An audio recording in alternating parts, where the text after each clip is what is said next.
Welcome back. We're here again. You weekly. Here we are. Here we go. That's it. Okay, thank you. Thank you for showing up. Good night. Uh, Nice. so welcome to the show. The Seekers Chronicles, Paranormal Historians. We're here to entertain you guys.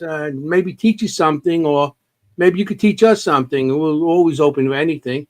Absolutely. So we're just gonna hang out tonight, have a good time. We have great guests. We'll introduce them in a little bit. So Kim, you do anything this weekend? Because I didn't do nothing. Nada. Nada. Well, that's all right. Well, it's been absolutely stunning in New York this past weekend. Oh yeah. I had it was it was one of my best days ever. It is World Veterinarian Day and World Tai Chi and Qigong Day on Saturday. I can't believe they're like on the same day. It's like my brain explodes on that day. Oh, wow. And it was also one of like the biggest eventing horse events on Saturday also. So I had a great Saturday actually. It was full of fun. Cool. I love it. No paranormal, but Well, No paranormal, but hey, you had a That's good time. okay. That's wow. And you had well, in the sporting world that you're in, you had a trifecta. I did. Ooh. Yeah. You see Grand that? Slam. Mm-hmm. Yeah. Grand Slam. It's great. Sports Great metaphors. Jenny, I know she had a great time because I seen it on Facebook, and I'm sitting back here watching everybody place, and I'm so damn jealous. I'm sitting back here like, Oh, I know. You were missed. So Yeah. I actually had a trifecta too on Saturday. So first of all, Saturday was my alma mater, Rutgers Day. It was Rutgers Day, so I went to Rutgers Day with my daughter. I brought her. We always go and check out all the science experiments and animals and everything else for families, and the spring football game. And then we had My Haunted Manor USA came to the Ritz Theater. It was yeah, the first, yeah. So they Nice. came to the Ritz Theater, our beloved Ritz Theater at Parasite, and that was wonderful. And of course, I'm Dutch, and if you know anything about being Dutch and being from the Netherlands, it was a Oh, very special Freedom day on Day. Saturday. Yeah, right. It was the king's birthday. We call it Koningsdag. So big, everybody wearing orange, going crazy, partying. So trifecta for me too. oh, okay, Nice. Yeah, we celebrate the king's birthday. all right, And yeah, and then that's isn't nice. Sounds Monday good. Freedom Day or something? Mm-hmm. You're Yeah, good. okay. Thanks. She knows history. I have some Dutch friends. There you go. Jenny's the only Dutch person I know. At least I think I do. I know there might be many that I do know in Glendale, but Right. Well, you're not the only Italian person I know, Anthony, but you yeah, are. Yeah. But you are one of the best. us Italians, we're everywhere like roaches, Anthony, forget and about it. and you can't Look get at the rid of shirt. us. Hey, Let's you're see. stuck with us. You are Let me stuck see with the your shirt. Let me. paisans. I got to see the shirt. My brother gave me this one. I love that one. I guess Well, good. they got the letters too big, so they said, okay, let's stick it underneath. Hey, we always got Yeah. to check out Anthony's shirt, and you got your shirt from the weekend too, so that's great. That's awesome. Yeah. I will reveal mine later. It will be important to reveal later on in the show. Reveal the show. Uh-oh. Uh She's going to reveal her shirt oh. in the middle of the show. Stay Jenny, tuned. it's not that Yeah. kind of show. Okay. Off the rails awfully quickly. It's Takes I don't us know. like 5 minutes. Okay, she's going to show us what she's wearing later on in the show. Reveal. So This is what I'm going to reveal. Okay. I want to say hi to everybody and our friends who join us every week. We have such Yes. loyal viewers that I actually got a text from Adam saying, "I'm working tonight, so I'm going to be late. Come in." So He did that. He was sick one day. He's he's supposed so to give us great. doctor notes. He can't. He has to be in the audience. We Anyway, can't go on without Adam. hi Coco's, hi Melissa. Who else is here with us? Welcome. A bunch of people. Yeah, it's going to be a good night. So, Yeah, I'm excited. Who do we have tonight? Yeah, Jenny, who do we you ready? got? Hey, can you tell us who we got? Who's here with us? It's my moment. Okay, tonight we have Jess Webb and Jeremy Lefevre from Beyond the Badge Paranormal. Welcome. Here they go. Welcome. Thanks for having us. Welcome, Jeremy. Yeah. And you brought the activity because my door just slammed. That would be Jess. Thanks, Jess. Interesting. Yeah. I bring all of it. I'm so Do you? sorry. Oh no, I love it. That's why we do this. All good. That banner behind you looks pretty cool, Jeremy. Hey, thank you. That's that. our it's like our little badge there. We got some hashtags and somehow it's in reverse right now. So if you try to read that, it's gonna really probably annoy you. But it You says go on the bottom content. if you want to reverse it around. But it looks we can read It's it. fine. We'll just roll with it, you know. I agree. We roll with it. It's got content for a cause and hashtag you matter on this side over here, and then Beyond the Badge Paranormal's at the bottom. You can't really see it because I had to put the whole badge in there, but yeah, that's sort of like our motto, you know. So I love it. I don't know if I have it on thing here. I can send it to you.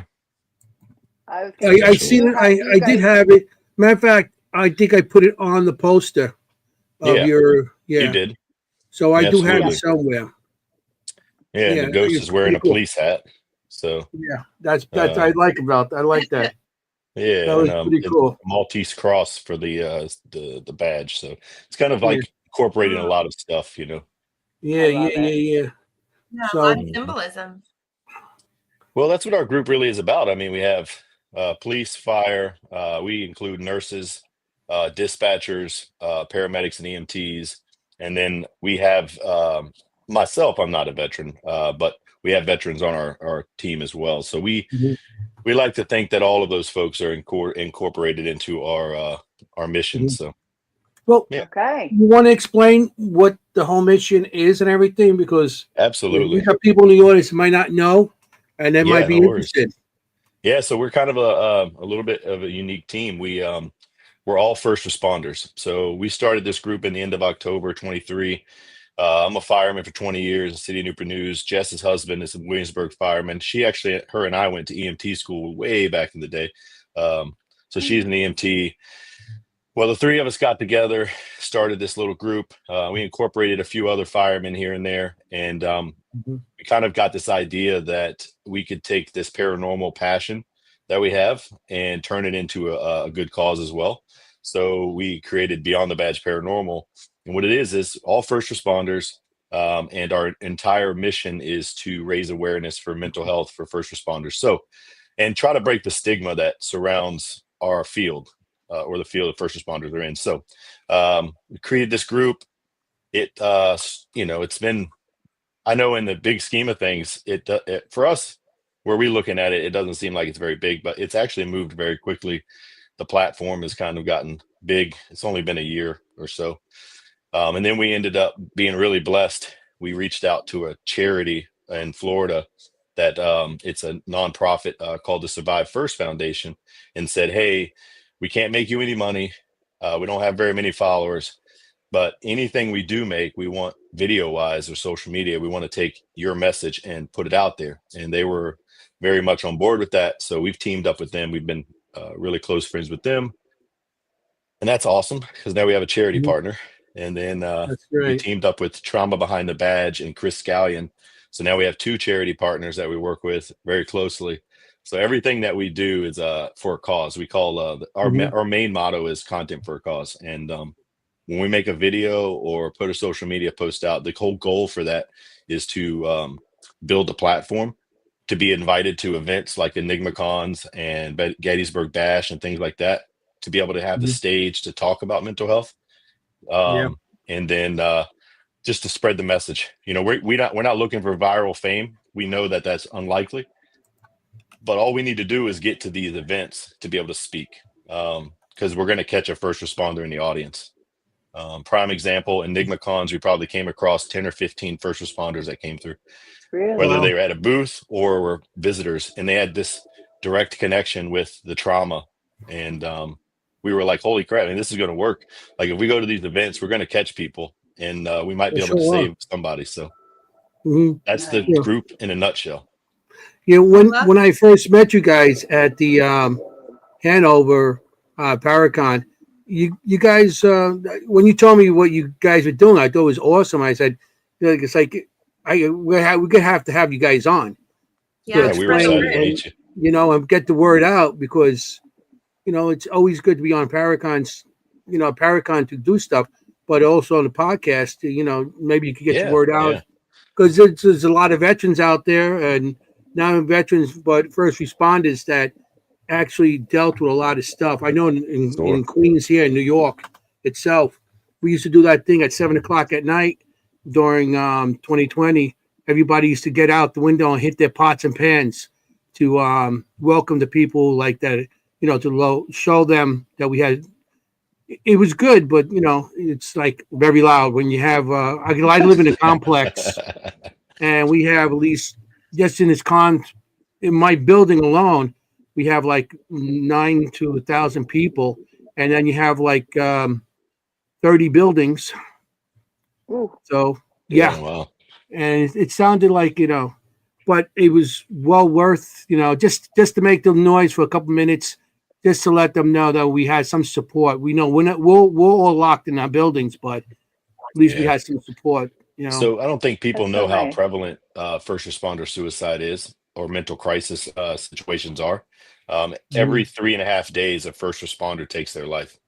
So by the end of the weekend, we're going to lose someone, right? And so to me, that's a staggering number. I mean, 3.5 days, we lose a person. That's crazy. So I myself, everybody on my team has had personal trauma, which is why I think why we are also succeeding in the paranormal side of things, because we have all this trauma that's in our past. But everybody in our team has a personal trauma. And one of the things about our team is we want to be transparent about the trauma that we've had, and also show our vulnerabilities. I'm very happy to stand in front of on the stage or on the podcast and say, look, I was at a point where I was thinking about ending it all. The amount of stress from the job really put me in that situation, and I was really blessed and lucky to have resources and support that pulled me out.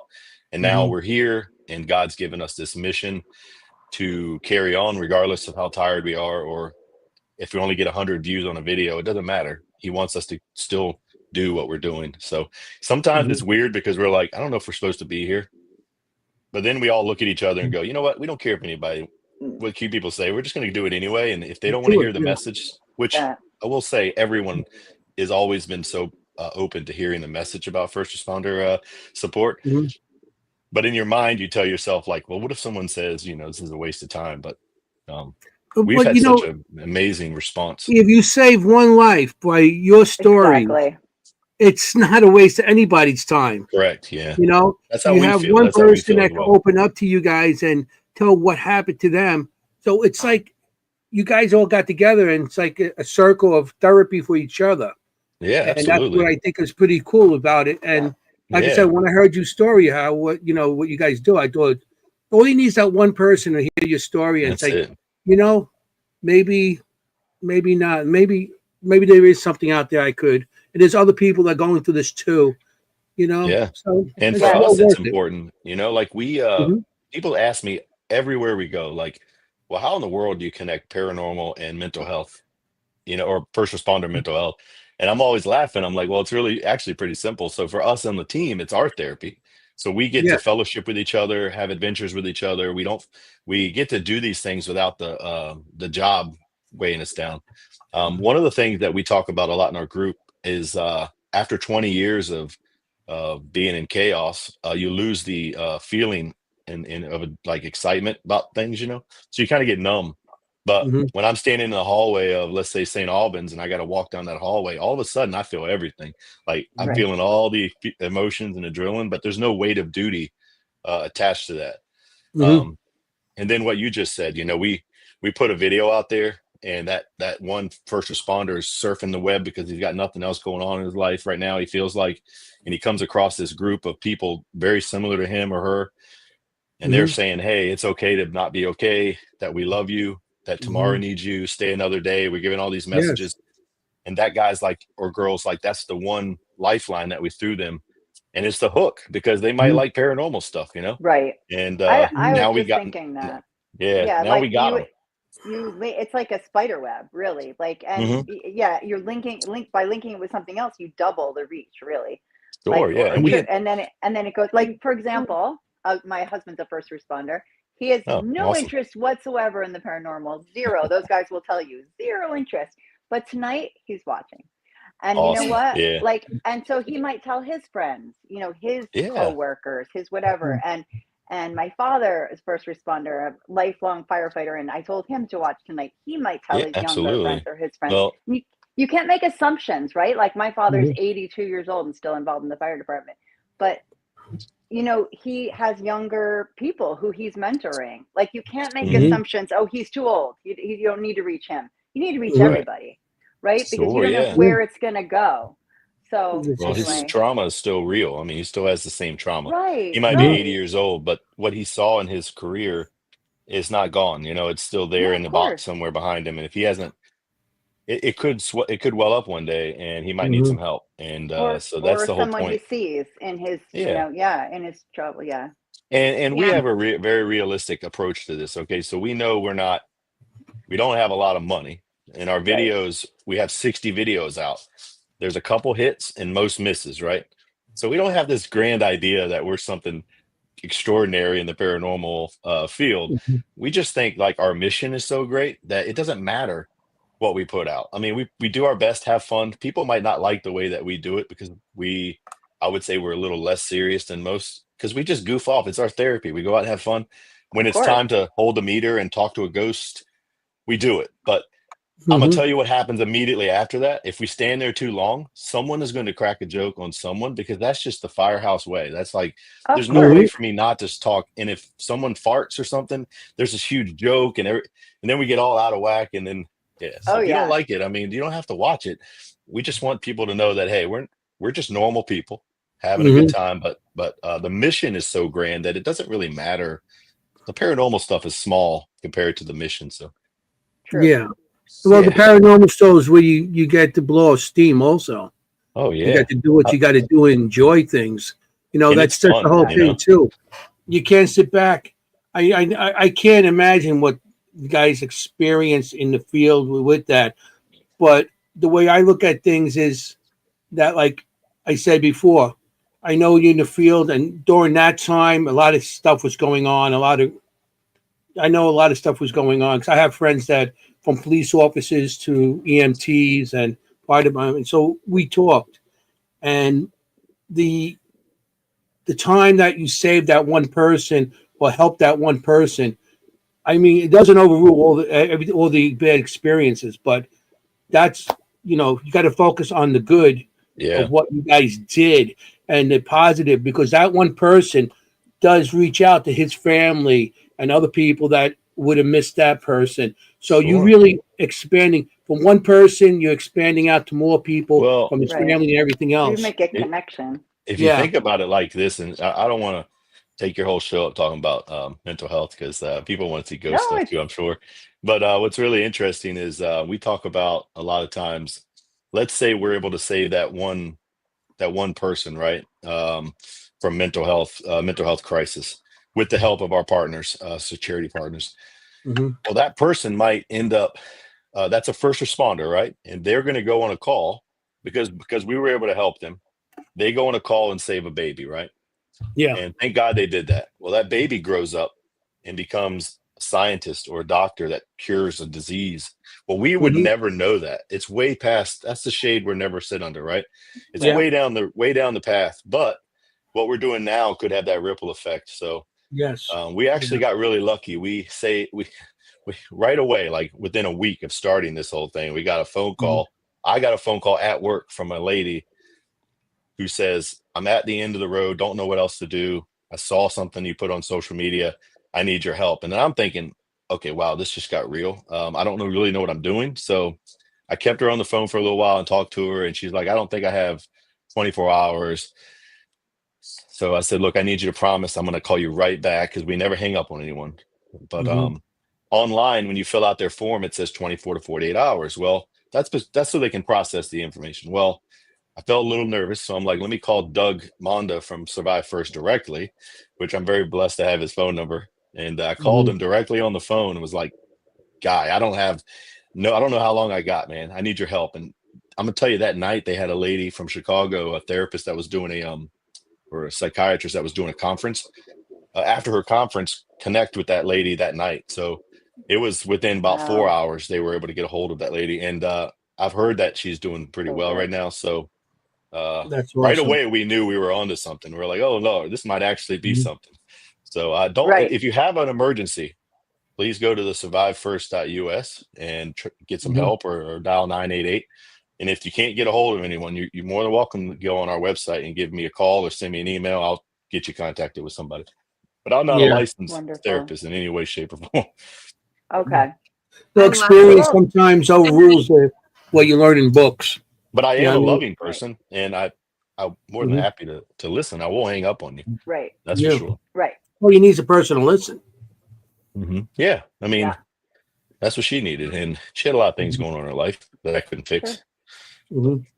But we have had an amazing year last year doing paranormal stuff as well. Oh, and Jess is like ready. Look at her. I know. We Look haven't at heard your voice yet, girl. Let's hear Kim, your you were voice. about to say something. I cut you off. I'm sorry. Yeah, I'm sorry, Kim. Yeah, no, that's all right. I was just going to say thank you for all of your efforts for this. I don't know if you know, but in the veterinary community, we also have one of the highest suicide rates out of all the professions. And we lose people every week. We just lost 2 equine vets the past week. One of them was actually from being cyberbullied.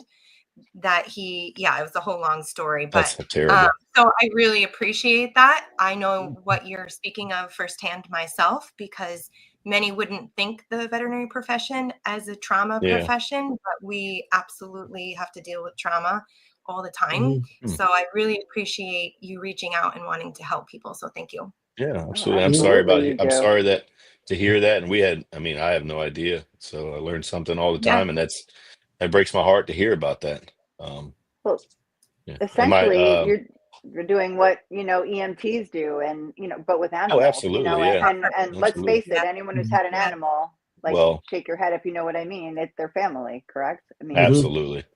Yeah. Absolutely. So, thank you so much for your service. So you said something about paranormal, guys. Yeah, I know Jess is keeping quiet there. I think we want to hear a little bit of Jess right now. Jess, how did you get into the paranormal? How did you get into all this? Well, I've been a seer since I was really small. Suppressed my abilities for a long time, but I've always been a paranormal enthusiast. Loved all the shows. I would watch them. I was not convinced that I was a medium until about 1.5 years ago, when Jeremy was like, no, Jess, you really are. And then I started to get other people that were cooler than me to tell me. But I've always loved it. Always been into anything and everything spiritual. Loved the shows. What really kicked it off for me and my husband was we went to Gettysburg, and I fell in love. I love history. I had no idea. My third eye opened wide up. I'm seeing stuff. We went on ghost hunts. I was like, I freaking love this. Like, we need to do this all the time. And lo and behold, I get on Facebook, and I'm like, oh my gosh, Jeremy, who I took EMT with like many moons ago, is doing a group. Should I message him? My husband was like, hell yeah, send him a message. So I sent him a message, and I'm like, hey, I want to come out and like mentor you and all this stuff. And he was like, well, I don't know if you know this or not, but I don't know what the hell I'm doing. And I just started this like thing. And I'm like, oh, okay. Well, let's learn together. And so you're like, I'm in. Stuff, and it just turned into this thing where we were just like, we want to help people, and like just all the things. So like I bring the spiritual side of things into the group, and I just love it. I love helping people with my gifts. I love helping people sharing my trauma. I love helping people just listen and just being there. And I love freaking ghosts. Like, oh my gosh, like going to these places is the coolest thing. You're in the right place. And the best thing about being a medium is we get to talk to people from forever, like many lifetimes ago for most people. So it's like really cool. I got to see a really awesome spirit this weekend. I want to brag for a minute, Jeremy. We were at EnigmaCon, and we had two people speaking, and one of them happens to work with the Warren Society, And he actually knew Ed and Lorraine Warren. Well, Lorraine Warren is one of his spirit guides, and she showed herself. And I was like, I got to see Lorraine Warren, and none of y'all could see her. And I just bragged about it all day long. It was so cool. There was no talking to me on that 4-hour ride home. Well, that's a big deal. Yeah, it's a huge deal. But yes, so that's my rant. She held that in the whole time. I'm so proud of Jess. We've been talking. She's been waiting. I know she's been bubbling up. She said, "Be quiet." She tells me I do all the talking. So I was trying to be good, just be quiet and let her talk. She's I'm so proud of her though, for her spiritual journey and her growth. Yeah. And she's always impressed. She always impresses me with the stuff that she can figure out and tell me. One, I have no gifts, so stop. She has them all. So when she says things, they really surprises me. But I'm really proud of her. And she talked all the way home, by the way. So anyway, that's scary. Well, Igniacon, where is that? Where were you? St. Albans. St. Albans Sanatorium. It was Bedford Paranormal put it on. So they did an amazing job. If you go on our I posted a bunch of pictures from our experience, which I think turned out pretty good. I'm really proud of the pictures, but all the women, the 2 ladies in our group, they looked beautiful. So we had a really good time. That was cool. They did a voodoo themed dinner. It was awesome. Yeah. That's cool. I would show you all, but I don't know how to do that. So and then we did something we never do. We went on an investigation with no camera, no gear, just one flashlight, and walked around in the dark. Let me tell you, that'll get your blood moving. Oh yeah, because you're not focused on something in your hand. You're not, you don't have something to rely on. It's only yourself. Yeah, it was wild. Anthony does that by accident sometimes. He gets lost. Yeah, I'm gonna say when he gets lost, I get lost. It's like, well, I'm here somewhere. We'll find him. And I usually don't carry a flashlight, so I'm banging into things and stuff. Yeah, it was fun. Yeah, it was a good time. Yeah, going old school, OG, original. It was great. I recommend it highly. You can actually read better too. You don't have all the distractions and all the things that I've got to make work. Half the time I look at them and I'm like, turn this on for me. I don't know what the hell I'm doing. Right. So that's and I'm always yelling about, put the camera up. No butt shots tonight. Right. Yeah. No butt shots. I don't hold a camera. Our first 5 videos, are kind of like, they're probably like not appropropriate for videos because all ass shots the entire time. I'm like, will you I had people on my team that goes, because I'm a camera guy. I'm using camera. Yeah. But I got so many cameras. I used to throw cameras to everybody. And that's all I used to get. Butts, feet, ceilings, walls. Or they'll sit it down on the ground and it'll just be looking at the ground. I'm like, you got to hold the camera up. How am I supposed to? Well, they don't flip on the night vision, and now you got one big black. I'm like, yeah. So that's why I stopped bringing all my cameras, because then there's also that review you have to go through watching a black screen throughout the whole thing, or somebody's butt just to hear. You know what's worse? Yeah, somebody. I think Kim was trying to. Kim, I didn't want to cut you off. I was going to tell you something that's worse than that, even. No, I was just going to say they have gimbals. They're called gimbals. Yeah. And you can put your phone on it, and then it just no matter what you're doing, they're like still stay straight. That's what my husband uses, because otherwise you can't do that in the dark. Body camera. Body cams. And Anthony, and you can throw a body cam on a gimbal also. Yeah. 100%. I have a gimbal. I have one of those that's automatic that I could run with my fingers or whatever. Messes with them and I could put a body cam on there. Body cams are. Jenny and I are very big with body cams now. Worst thing is if you have we have those lavalier mics, for everybody.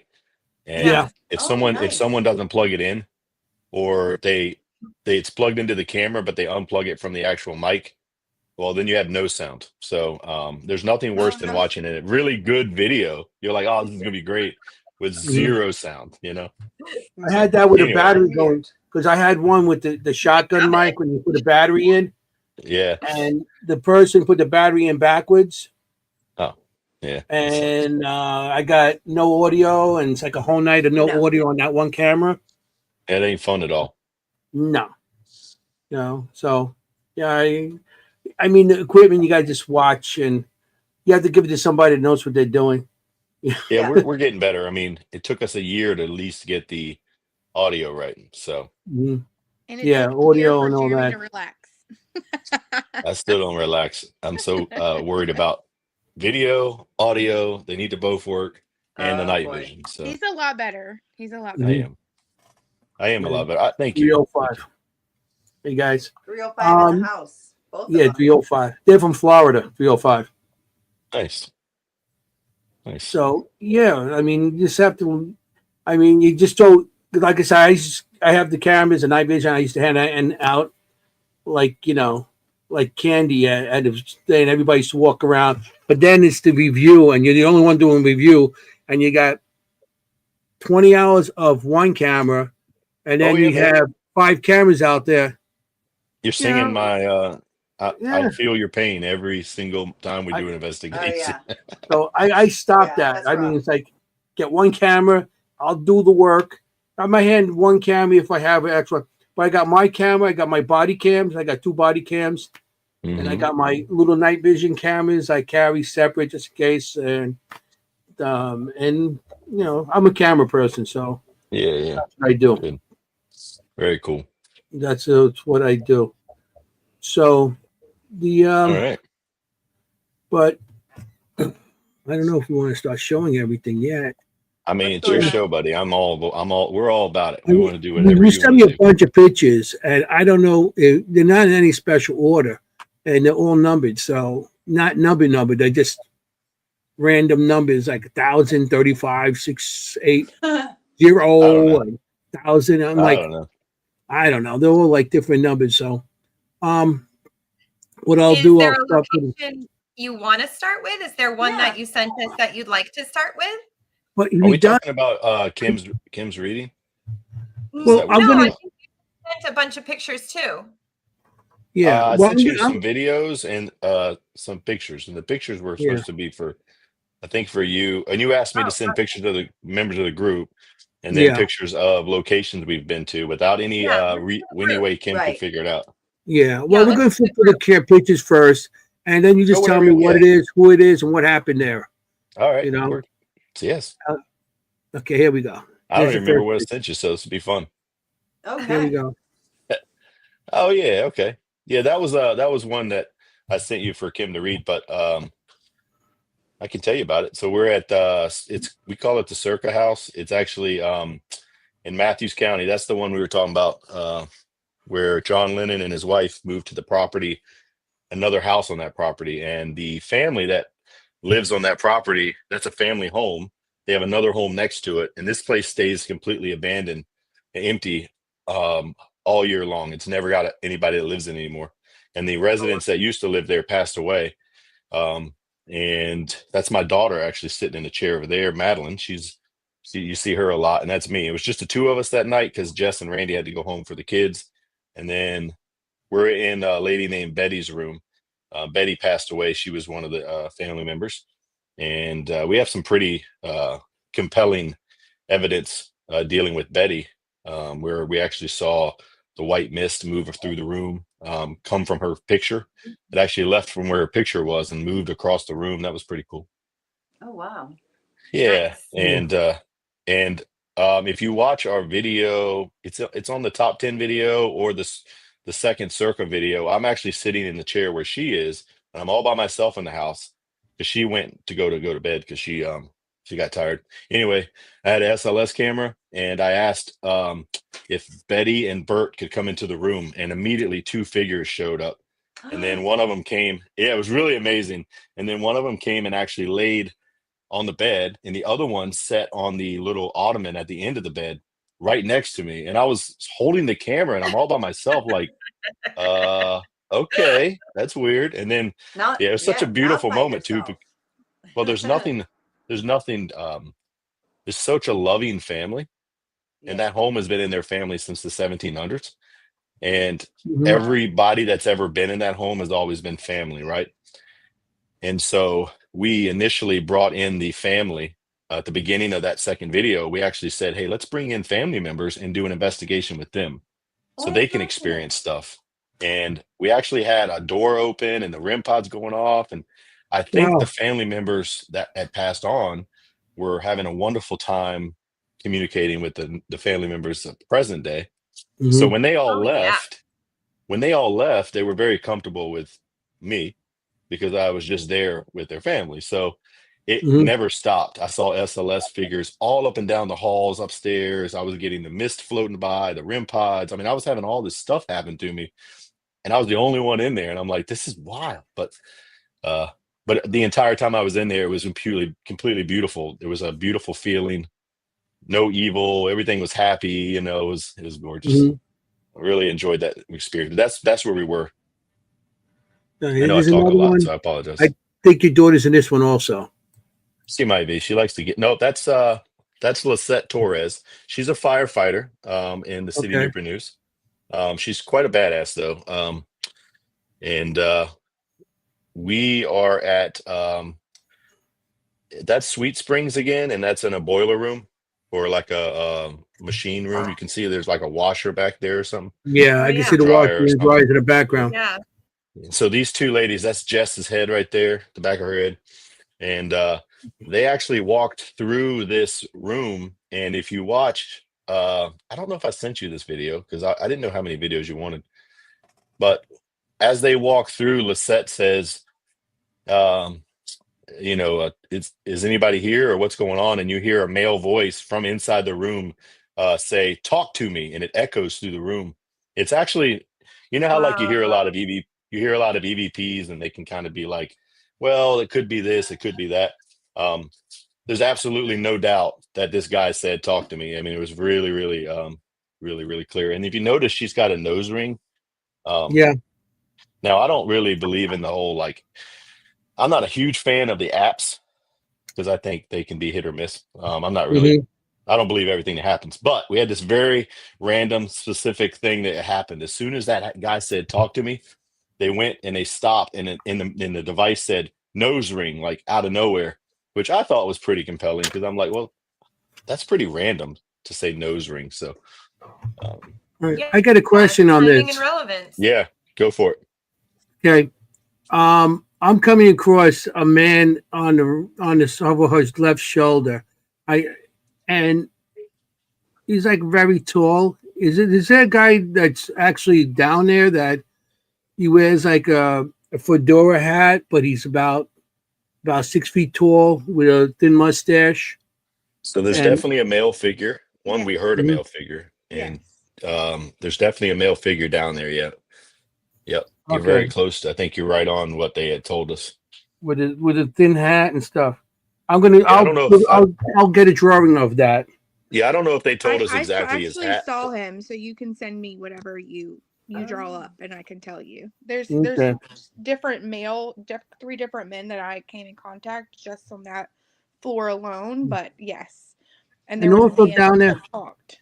do they hear those doors slamming on I the washing imagine they do. machines and stuff like that? No one told us that, but I mean, it's plausible. I would think. I would Okay. think so. They didn't tell us that, but I mean, I'm sure it could happen. We Yeah. didn't get a very good tour, by the way.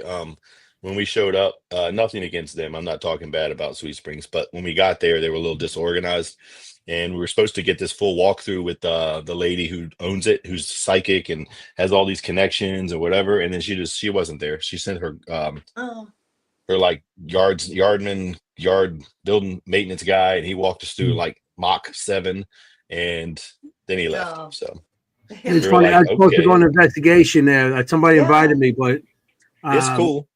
yeah. I Protect just yourself couldn't. before you go in, though. That energy is We lost. that energy in that building is something. Yeah. Who did we lose? Yes. Oh no, I talk Jenny about who? that in the reading of it. This is Sweet Spring, right? Yes. Yeah. Yeah. Mhm. Yes. I Okay. absolutely Very talk about heavy. that in my Yes. video. Yeah. Mm-hmm. All right. Not for Okay. beginners. We got another. We got a couple more. Let's get these, and then we'll get to the videos. Cool. Yeah. Who's that weirdo? Oh, that's me. I don't know why I sent you so many of the Circa house. We had so many pictures to send you. I was trying to find ones that there's no way she would know. Um, that's just me sitting by myself in the dark. above me is a picture of a really scary lady. And I don't think she ever lived at the house, but they had her picture and it looked like her No, eyes no followed me. So affiliation. There's someone who looks similar to her on the second floor, but second floor, yeah. it's not her. It's close. That's me just staring. I had a static camera and video going, and that's me Mhm. just sitting in the dark, watching the REM pod go off to my right. If you were able to see, you would see all these REM pod devices going off, and me just sitting there like, ready? Well, this is really happening. So I see. I actually a woman that looks like her, sitting next to you on your left hand side. well, I'm not surprised. This is the most active night of my life, really. Uh, Wow. I Wow. stayed there quite a while. I don't think I left till like 4 a.m. Just Oh wow! because um, so much stuff was happening. I just could not leave, man. I was so excited. So That's the Yeah. coolest. Yeah, yeah, that's and you're that's all by yourself too. like I don't want to go. Yeah. Like this is I just feel, fun. I That's feel what. like you're by yourself a lot when a lot happens. Uh, well, I tend to draw stuff towards me because I Right. usually, yeah. I don't have psychic abilities or anything, but I feel like they definitely come talk to me. They probably feel bad for me. For some reason, No, those I think pictures are it's starting like to in open up. life. I think, So, I think he's wherever you are. empathic and he doesn't pay attention to it. Mm. Oh, okay. I was gonna ask what your theory was. Yeah, I feel Or like you know he's I think he's an empath. I think we have several empaths and sensitives in our group. I don't know if it just comes with our calling or what, but well, maybe that's why you got the group together. You started because empath. Maybe. Yeah. Yeah, it could be a Don't good ask thing. me, You know? man. Don't ask me. I'm too distracted all the time, so I wouldn't notice anyway. You're not gonna label yourself. No, I don't want to label Exactly. myself right now, guys. What's the Yeah, question? Yeah, Something like- Here's another picture. Somebody. Oh, It's in black and white. Somebody sitting at a table here. let's check it out. That's you. Oh, what a handsome guy, man! I tell you what. Look at that This guy. Look tell at you. him. now this was my favorite place. Yeah, this is Bedford. In Bedford, this is the Avenel House. Okay. It's such a beautiful place. It's right in the historic Bedford, and we were so lucky because when we first got there, we were only supposed to do like half a night. We're supposed to be out of there by midnight. And when we first got there, Jess, myself, and her husband started talking with the lady who runs it, and she fell in love with us and said, "You know what? Just stay all night and just leave in the morning. I'll leave you keys. Don't worry about it. Just lock up, blah blah blah, and then you can have it the whole second day as well." So we ended up having 2 full days there, and we somehow connected with the residents of the Avenel house. Not only did we research and knew every aspect of everything that ever happened there, which is the first time we've ever done that. I hate to say, but we really focused on this place. And then when we were communicating with them, we really wanted them to understand that we loved their story and that we appreciated them. And then for whatever reason, I mean, they really have found us quite interesting, and we had a lot of experiences while we were there, and it's really amazing. It was really a beautiful experience. So, Yeah, but that's me sitting on the second floor with my mouth open, which is typical.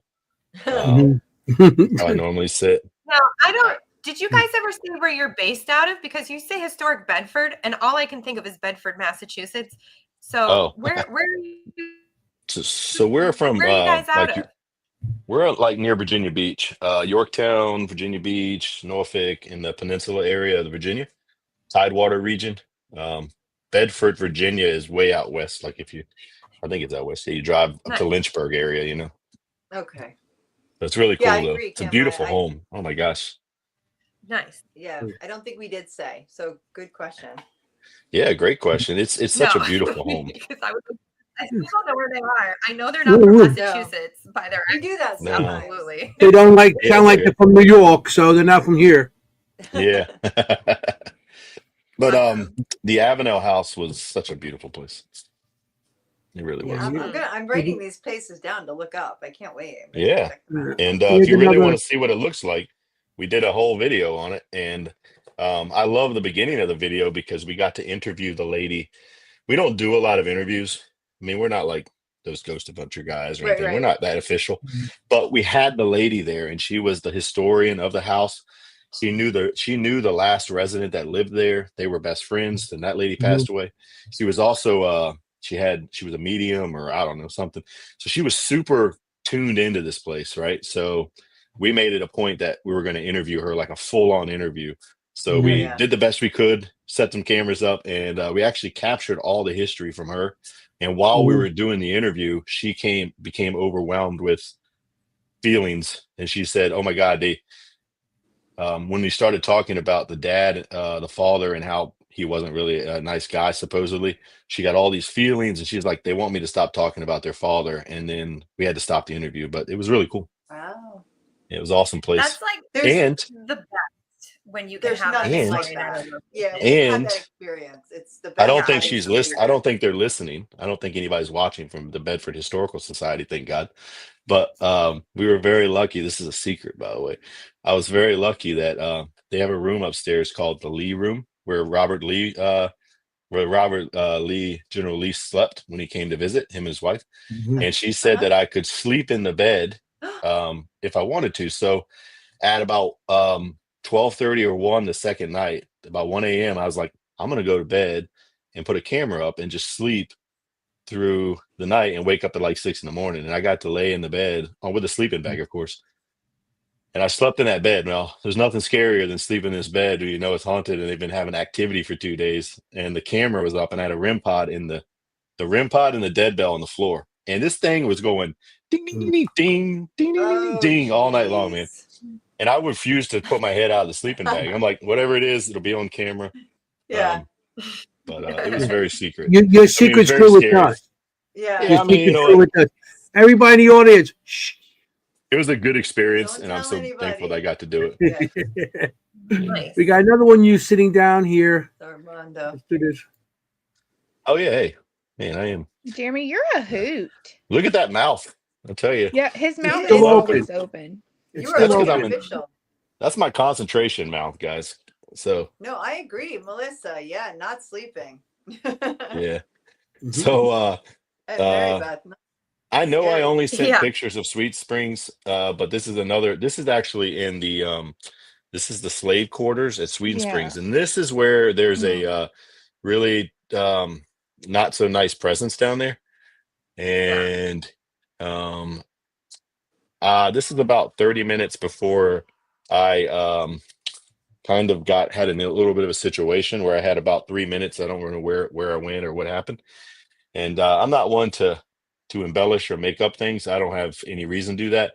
But there's 3 minutes where I completely lost track of time, and it was because and I'm not really proud to admit it, but I was provoking a little bit. Mhm.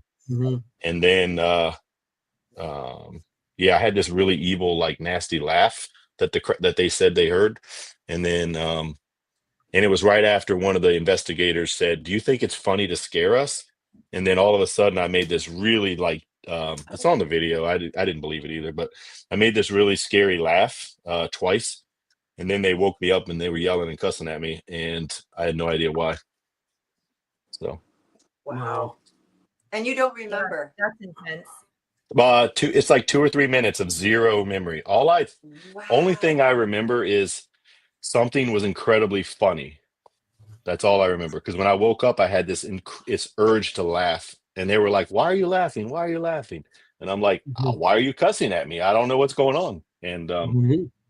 I've never had that happen to me since or ever before. So that was really a creepy moment. And Yeah. that was right after I was provoking the spirit down there, because he kept pulling, and he pinched one of the ladies.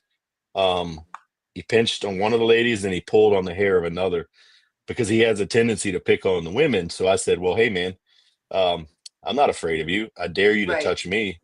And then don't be a coward, you know." So then I Said, sat down "Hold my beer." and then I did the Estes method, of course. And I mean, I'm sitting there, everything's cool, and then all of a sudden they're waking me up screaming at me. And I'm like, "Why are y'all yelling?" And then they made me leave. They drugged me out of there, which was Oh yeah. sad because it was such a beautiful, awesome place. But No, it's a scary that's video good. if you watch Well, it. That's Yeah. good. that was the right move. That was the right move. Agreed. Yeah. What I saw happening, because I could see the person. I don't want to give away too much because I want you to like do your reading, but She yeah. did already. Okay. Yeah, She's it's already done. You Yeah, can. recorded. Okay, She great. she So- she pre-recorded everything already. All right, that's cool. amazing. So the gentleman that's down there that I'm sure you're going to speak about. No, I didn't go. I don't think I went. I don't think I read a picture downstairs. I don't Okay. think. But Yeah. go for it. It's a sensitive subject because, it's a slave quarter, so I'll just leave that there. But the gentleman down there is very angry and Yeah. he does not like women down there. He doesn't like anybody down there, to be honest. He just wants to be left the hell alone. Mhm. He was a very large man. He was Yeah. aggressive from the second that I got down there. It was Wow. nothing but profanity. And I was like, okay, so we just need you stay in your lane, I'm going to stay in my lane kind of thing. And then once we got down there and the night kind of progressed, and then Jeremy started to poke, that's when all hell broke loose. And I was Oh, like, yeah. yeah, no, we're not hopping into anybody. It's time to go. Clearly, he's got some strength. Let's just get out of here now. So that's what my job is. It's to see Yeah. and get everybody out and keep everybody safe. Yep. Yeah, would you say he's angry and everything? Why don't you guys bring him a cigar and some whiskey? He might give If you a I'd have different had it, I attitude. would have brought him some. You know what I'm Yeah. saying? He might Yeah. he might treat you differently because he might be down there angry and everything. Then you bring him an offering or some kind of treat, Bam. and he'll be like, "Whoa!" And he Well, might we're gonna go he might back. get something more. That's a We're good gonna go idea, back. Anthony. Yeah, Why and I'll not? bring that stuff The with us whiskey next and time. stuff, or I mean, you're down where that's in Virginia, that area, West Virginia. West Virginia. or West Virginia. That's right. That's Yep. the Sweetwater's in West Virginia.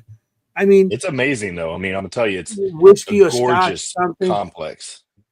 It's a Mhm. gorgeous complex, man. It's massive. It's huge. You got these big, beautiful columns in the front. I mean, it's Mhm. so gorgeous. I mean, it's an amazing place. Wow. And Yeah. it's very, very haunted. I So wish I could have got there. well, I'm gonna go back. We as a team are going back because we have some unfinished investigating to do. Mhm. One of the videos that I Fair sent enough. you was me in the place doing a solo, and it's like and this is just a short part of that whole episode, that whole part of the episode, but I spend like 45 minutes down there, and it's continuous footsteps and bangings and things moving, and Really? Yeah. it's Play one of the that. most. I'm not sure. I have because they came with numbers, so I have one. You are sitting in one of them. There's a loud That's bang. it. That's it. Yeah. Yep. Okay, I'll give that a Oh, I shot. want to see it. It's really Okay. amazing. I'm still When blown away. just to let you guys So are know, we- when a video We're comes on, listening? it actually mutes us, so we can't talk. Right. Well, you could talk, but nobody's going to hear you. Right. So Is here it? we go. Are we listening for things like footsteps? Yeah. So just turn Okay. your volume up a little and just listen, Yeah. enjoy it. It's That's what pretty I was amazing. gonna say. Yeah. Okay. Hit the volume. I think it's kind of loud. I mean, it is Yeah. pretty The loud. video is nice and I loud too. listened to it before, Okay. so here we go. Hello?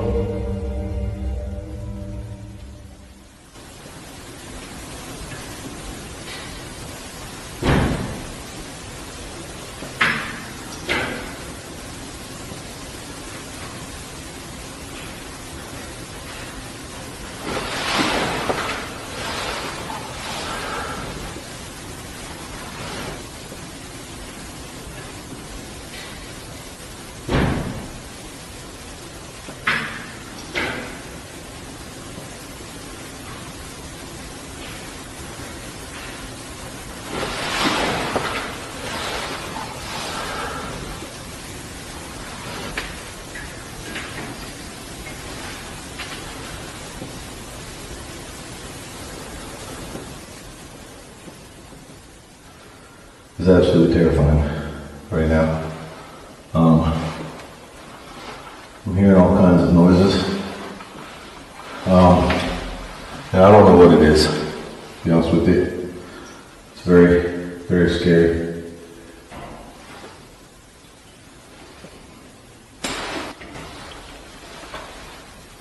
I'm hearing noises everywhere.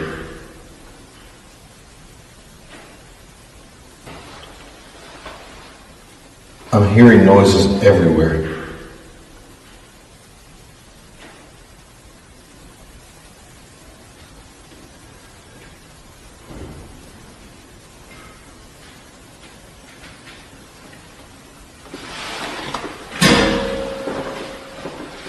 This is absolutely crazy. I'm the only one down here right now.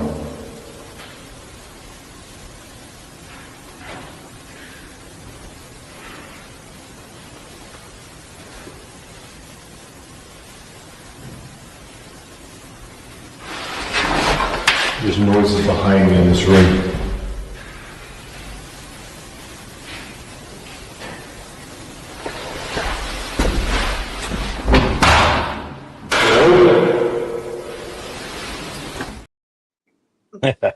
That's so kidding? cool.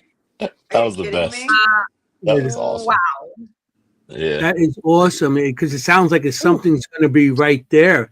I love it. yeah, that's That's wild. great. I It know, is like right any there. minute, something's gonna. Did you hear the whisper out loud, or was that just I me heard. hearing? Oh, Yeah, I heard everything. It's so bad. It's so crazy in there. Like Oh, I so it couldn't was like, Oh, that's wild. audible. Yeah, my entire brain was just exploding because there's so many noises. I'm wow, like, okay. no way, man. I'll give you a I backstory wasn't real sure quick. if it was like Yeah. disembodied or an Yeah. EVP or No, something. so Wow. now this is a Wow. giant complex, right?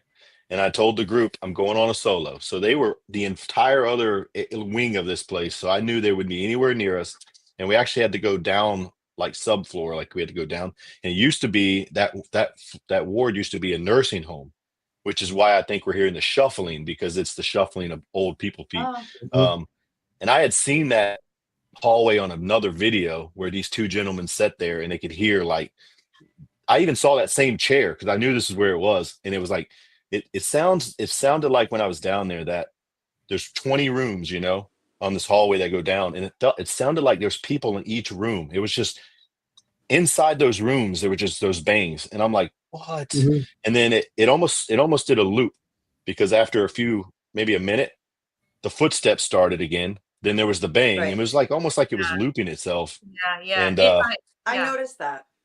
yeah, and I That's- couldn't really run either because I didn't know where I was, and I had no radio. So, um, There's no running. There's no radio. Yeah. What I think would happen there was that you went to like a time loop and you were yeah, sitting, maybe. the place came alive like it was normally the way it was back when it was active, when they had patients and stuff. And Yeah, you just sitting there witnessing the noises and you were the ghost to them, yeah, pretty probably. Yeah, much. Oh, You yeah. were the ghost They- to them. And you just sat there and things just went back and forth like you didn't exist. yeah, So and they may I not feel even have that. seen me. Yeah. yeah. yeah. That's the residual energy. Yeah, Yeah, absolutely. Yeah. and I think that's why I very strong didn't run there. either. And I didn't really run because one, I didn't want to lose the opportunity to catch something on film. Because one Mhm. of my pet peeves is Jess will tell you, she's probably laughing. My pet peeve is when you see these shows and they say they caught something really amazing, but you never see it because they're too busy running and screaming away. And I'm like, you knew you were Right. going in here to do this. Like, this is the whole plan. Exactly. It's like if I go into a burning building with a fire hose and I find a fire, but I don't put it out, I just run out. Like, what's the Right. point of bringing the hose in if you're not going to put the You're like, fire out, right? I So, That's know. right. You're like, wait, there was a fire in there. yeah, sit Yeah, still that's for a minute the idea. and shut up so we can hear. Exactly. Like, don't talk. That's it. So that's why I was very not and say much because I wanted to hear the footsteps and yeah, it was so I'm so That was lucky.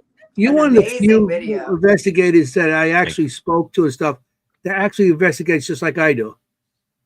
Just sit there, shut up, throw the Sit there and shut camera on. And it's Yeah. Yeah. very rare that people do that nowadays. Everybody wants to get the right footage and everybody wants to get the hell out. You're there. Yeah. You're the first. Yeah, I you'll was never always the see first and the our last group out. run. Yeah, we'll Yeah. never Yeah. run. That's our motto. We don't Unless there's that's a one of our bat. things. I run for Oh, bat. Sorry, yeah. I'm Sorry running. about that. Yeah. I totally Yeah. left him behind. It was just him and I, and there was a bat, and I was gone. Yeah. So Fair. so I saw 305 say they're going to the noise. So but you didn't see right at the end of that clip, there's probably another 10 minutes of this. I actually get up. If you look in the video, you can watch it a little more. I get up and I start going down and checking because I'm like, all right, let me just check. So I walk all the way down the end of the hall. It's a dead end, right? There's no way down there.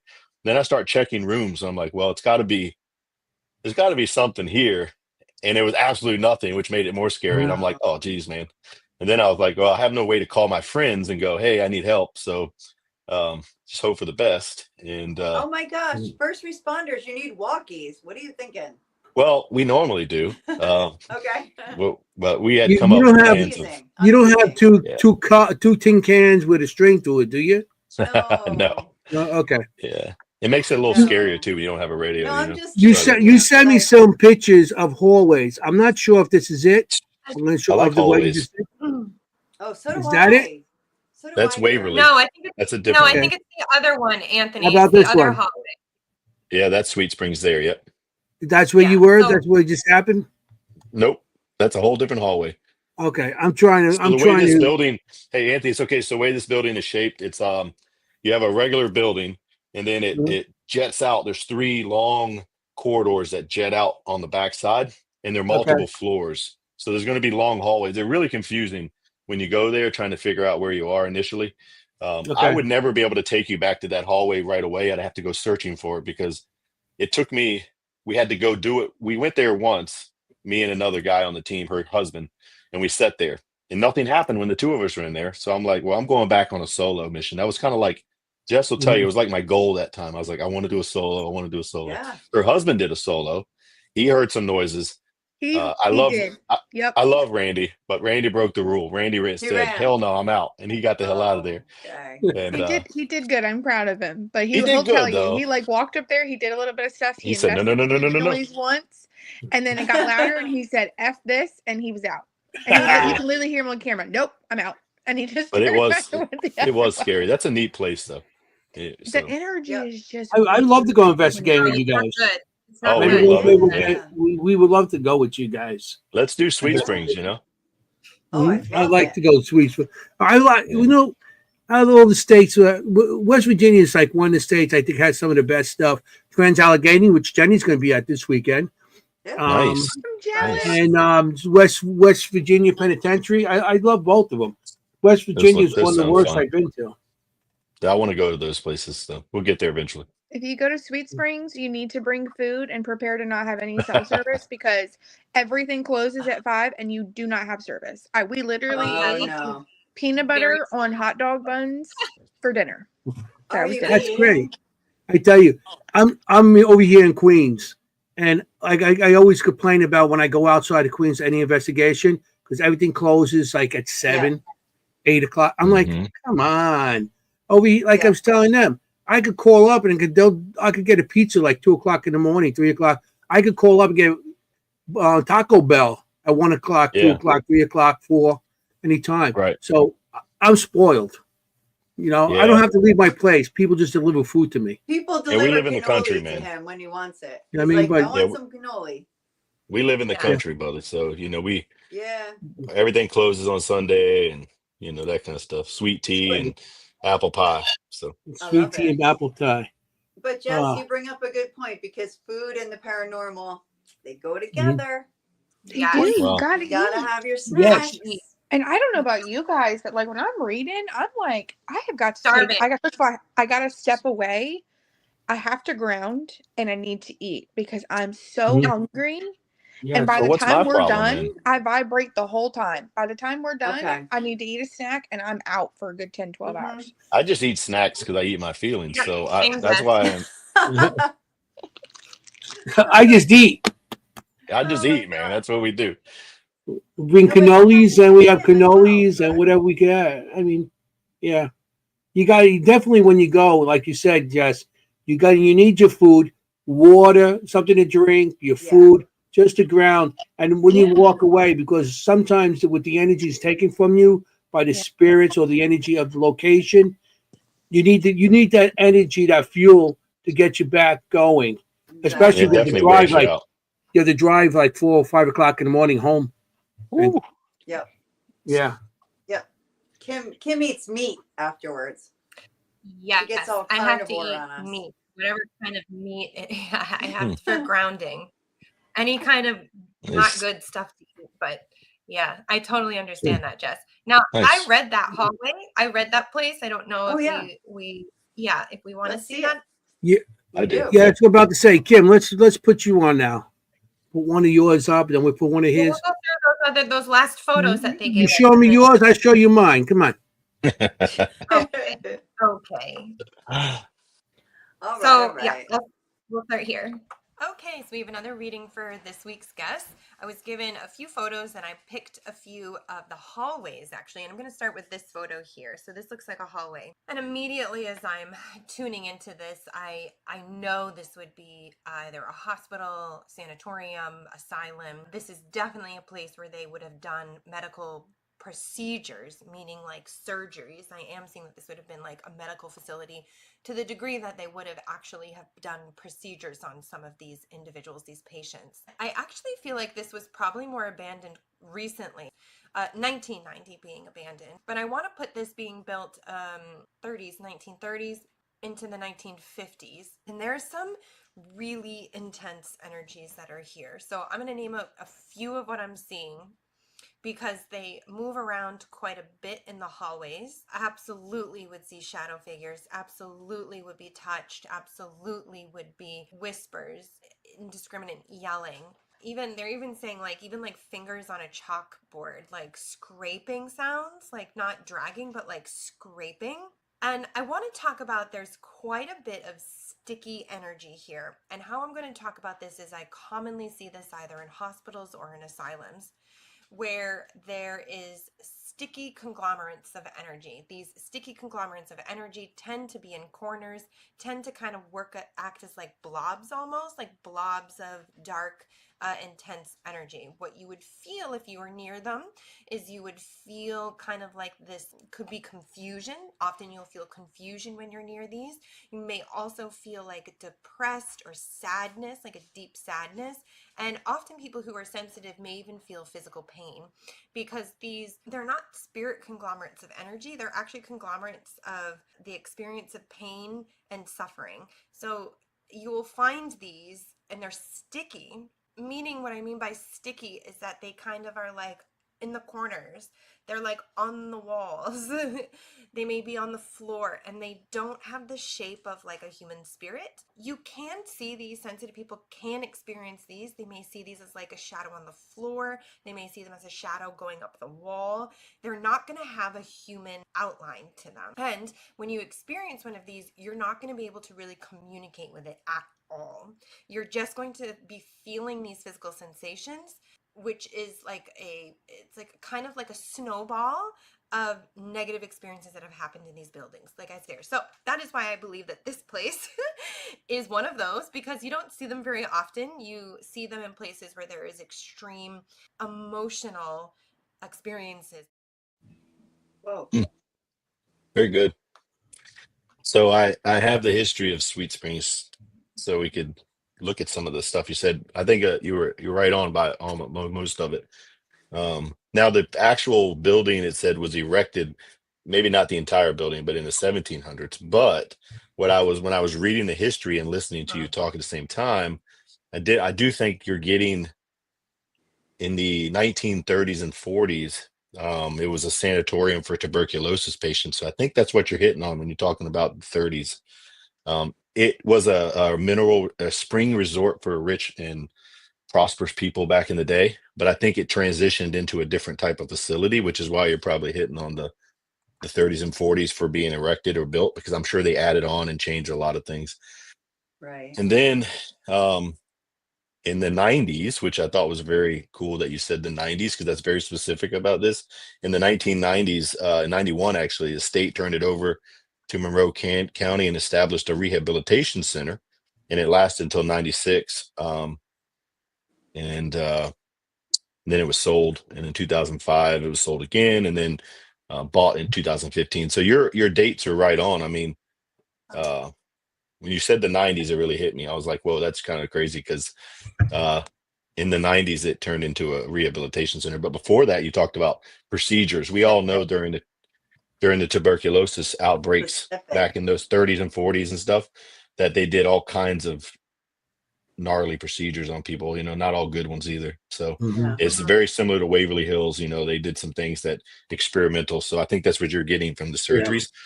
And at one time it was a home for the elderly as well. That's what that floor was I was on, with all the noises. So very good though. I was impressed. Wow. Yeah, it's intense. Like Jess, you kept saying like the energy there is pretty intense. And in my experience, it's like I can literally, I just know it's a hospital or sanatorium by just like looking at the energy. And do you experience those kind of energies, seeing those, Jess? Yes, when you were talking about like the blob and stuff, absolutely. I call it a blob. But yes, Yeah. 100%. There was a lot of that. I had a lot of like that experience, and then it's just a negativeness. And like sometimes you don't always see it, but you feel it. But yes, there was a lot of that. And there was a lot of sadness, especially in the elderly piece of it. There was one specific spirit that kept calling me his grandmother's name. Not his grandmother, his granddaughter's name. And I don't know that he understood. I think he maybe was a dementia patient or something, and I don't think he understood that he had passed on, and I was not her. So that was kind of like a sad moment there. But yeah, a lot of so many emotions in just one small building. There's residual. There's things that people bring there because we have so many paranormal investigators that like investigate, and they bring their energy in there, and it just sticks in there. I love that you bring that up. We often don't talk about our energy that we bring into these places over and over. 100%. I love that you said that. Kimm, I thought of a puddle, like a paranormal puddle, when you describe these things. Yeah, sometimes they can That's look what like I'm that. gonna call it.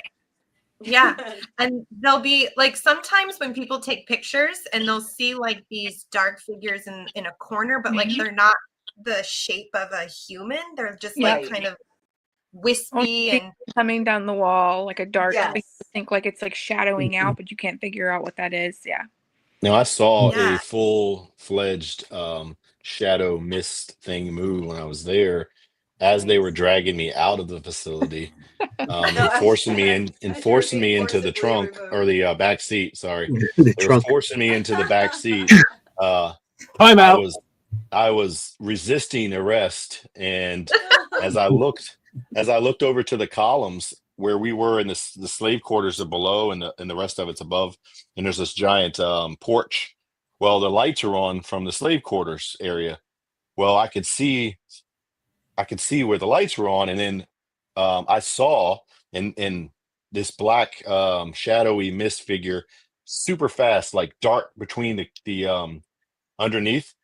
And at that point, I'm screaming at them like, "We have to go towards that." And they're like, "Hell no, man." And then I watched it dart back, and it was like so fast, but it was absolutely something moved, and it wasn't an animal; it was human size, and it went like that. And I'm like, and I'm freaking out, and I was ready to go straight back to wherever that was, because I was like, dude, if we catch that on camera, that would be gold. I mean, that's like what we need. And I got drug into the car and hauled away. Safety first. Safety first. That's enough for tonight, Jeremy. That's enough. You got time out. I really did. Corner. It happens. No, you have two more videos here. I got one more. Yeah, let's do it. Child's voice and one scream. Which one this you is want? a good one. Yeah. Which one? The child? They're both amazing. So do the child first. And this is awesome. And then we get to all Kimm stuff because Kimm has 3 more. I'm excited about that. Yeah. Oh yeah, me too. The team set up 4 static cameras on the 2nd floor. While setting up the cameras, the body cam captured a young child's voice.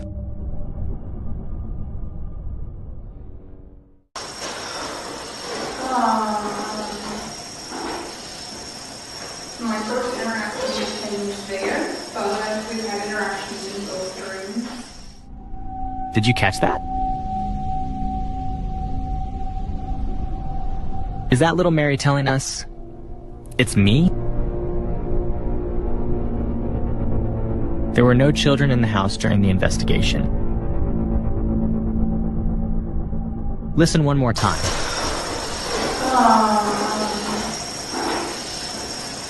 My first interaction with him was there, but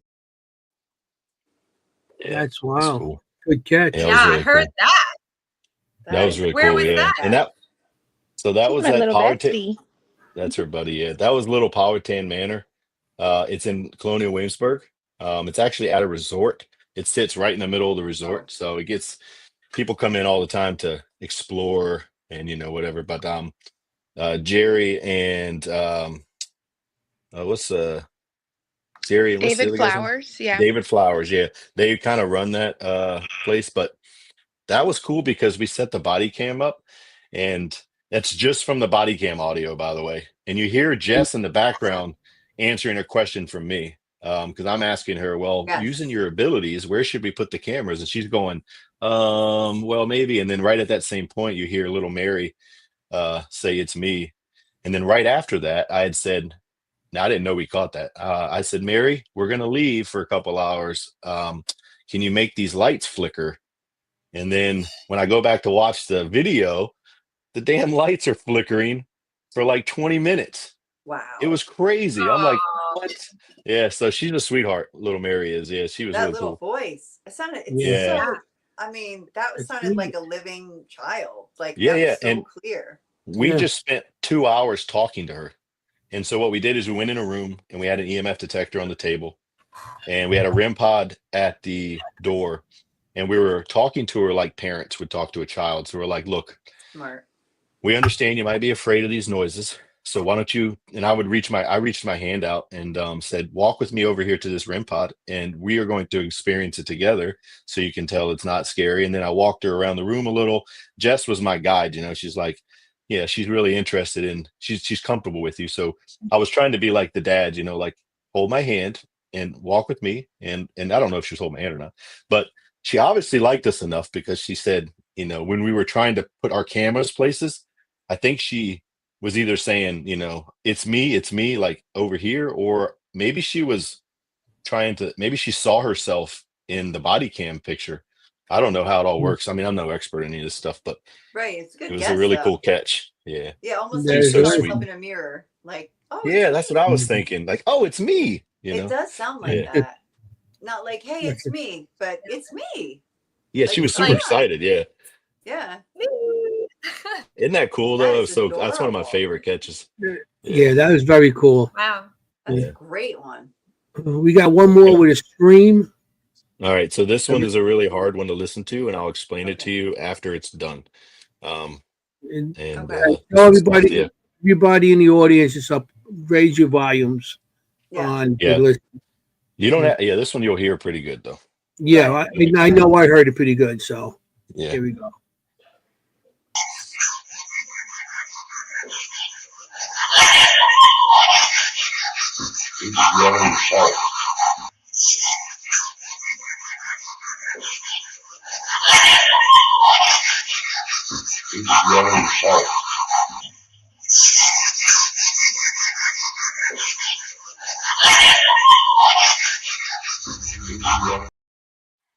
Yeah. Yeah. So that Yeah. one's hard. Yeah, Um, and Like, right after you hear, please help me. You kept on hearing help. yeah, You yeah, can yeah. hear So you can still hear the audio saying all we help did me, was help. slow it down just a hair, Mhm. because it was really fast, and I just amplified the audio so you could hear it clearer. But it Mhm. blew my mind when I listened to it because I was like, holy crap. And there's an entire story that goes with it.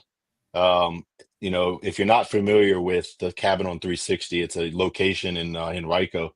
We've been there multiple times. We've had a few videos there. Jess has had a viral video there where her and another Oh. psychic. Let me tell you about that in a second. But this video, that girl that you see on there is actually Melissa, and she was Elliot, and she was murdered in 1979, in October 1979, by her stepbrother, and she was abused before that. It was really tragic. Anyway, so that place is really hard to go into. Mhm. The room that we caught that is her room where she was murdered at. Oh. There's been a lot of talk about there being evil spirits there as well in the basement that influenced Randy to kill his stepsister. Uh, the entire house is on Civil War bloodstained battlefield grounds, Cold Harbor Mhm. area. And then there's a cabin next to it that was built in the 80s. And for some reason, that one's haunted as well. So this entire property is the most condensed amount of paranormal activity in one small area. And so if you ever in Henrico and you want to visit a really highly intense location that you're gonna get evidence. We've never gone and not caught something. It's the Cabin on 360. The prices are really good. I don't work for them, but I'm just telling you, it's it's a good location. It's very affordable. It's good. And Melissa, we've had so many experiences with Melissa that for about 4-month period, I was really tuned into her. And I was emotionally attached to her. One, from having to edit all these videos and listening to all her voices all the time.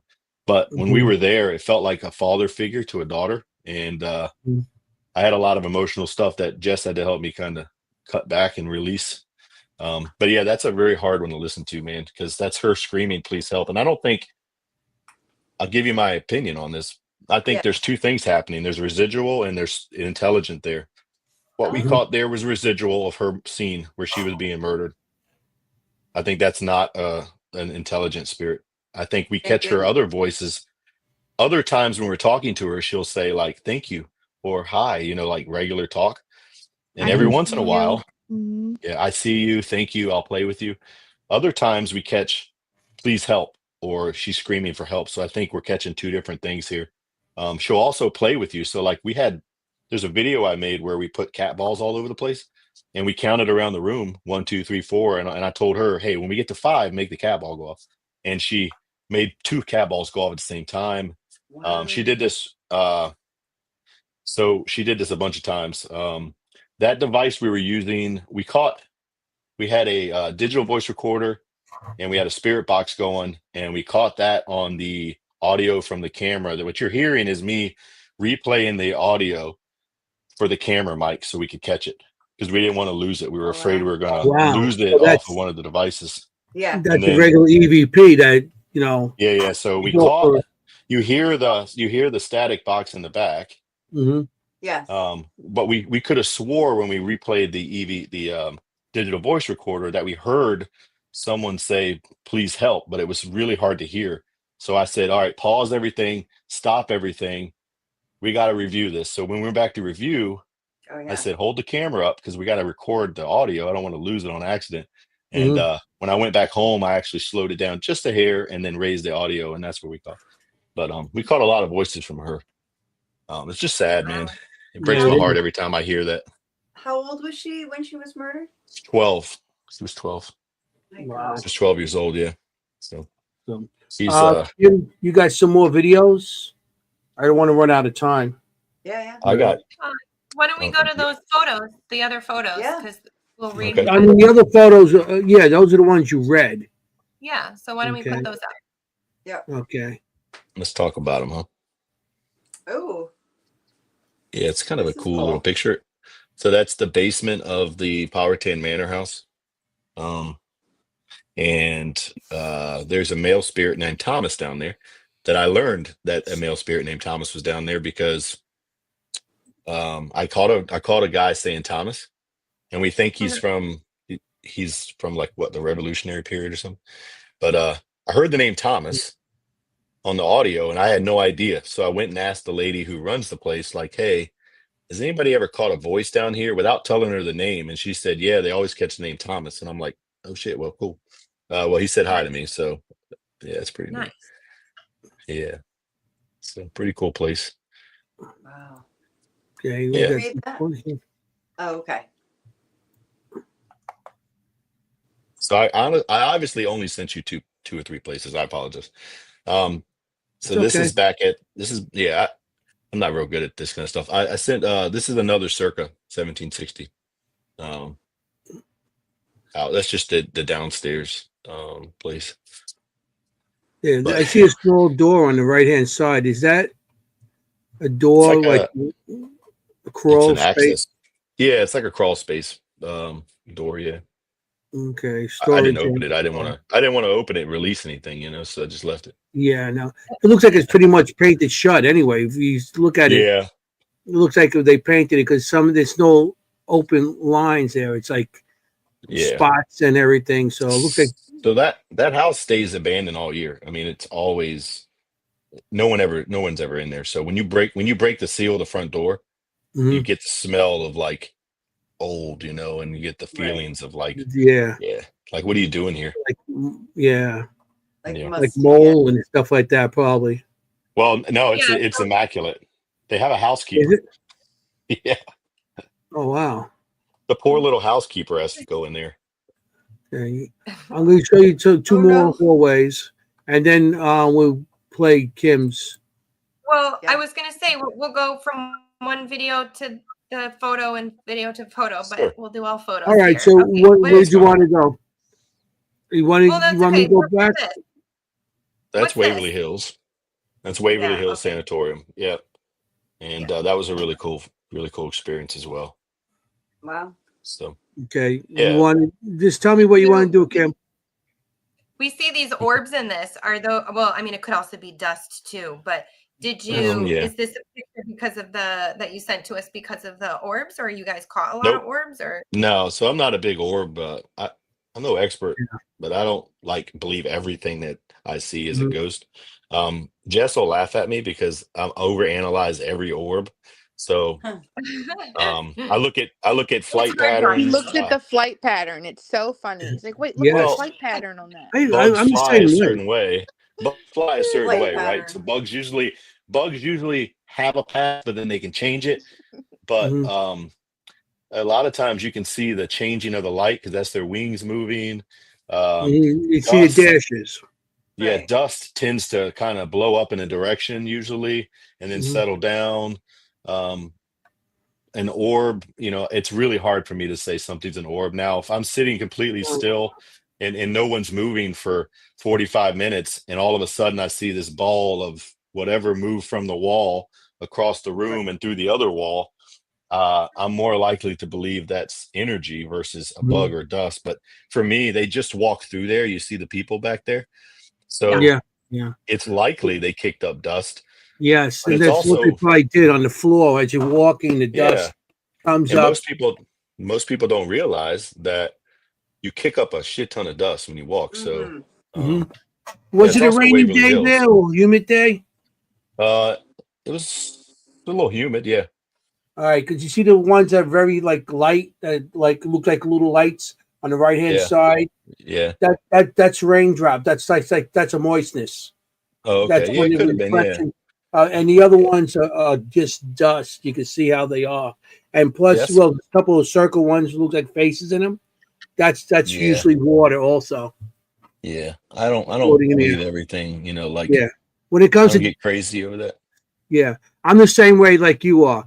I actually Yeah. one time I look you I looked up how things look under microscopes, how certain Uh-huh. dust looks under the microscope, how Yeah. and that's the way you're going to see it if you take a picture of it. Okay, Yeah. Yeah. so And that's it's the whole reflecting thing. the light. So it's just, Yeah, that's yeah. all it is. Um, You yeah. know. So I'm really particular. Like in the very beginning when we first started, I was learning how to do this. So I was like, oh, look, that must be a ghost. But then as I Oh, no. started really studying it a little and like sometimes we'll be like, oh, look what we caught. Because remember when we first went to Circa, we saw these Mhm. orbs and we were like, holy shit, man, there's ghosts everywhere. And then I started, well, unless the flight pattern was right. But other than that, The flight pattern. That is very yeah. funny. Yeah, So I'm he's standing, right with there's a that. He video, said it there's a so there's one little serious. That was the video. thing. I was very serious. I'm scientific as much as I can be. So Oh my God. there was this ball of light. I'm not gonna call it dust, nor am I gonna call it a bug, because it could have been a bug. No one was moving, and it flew behind my leg, and it went Mhm. over to the door, and then the door opened.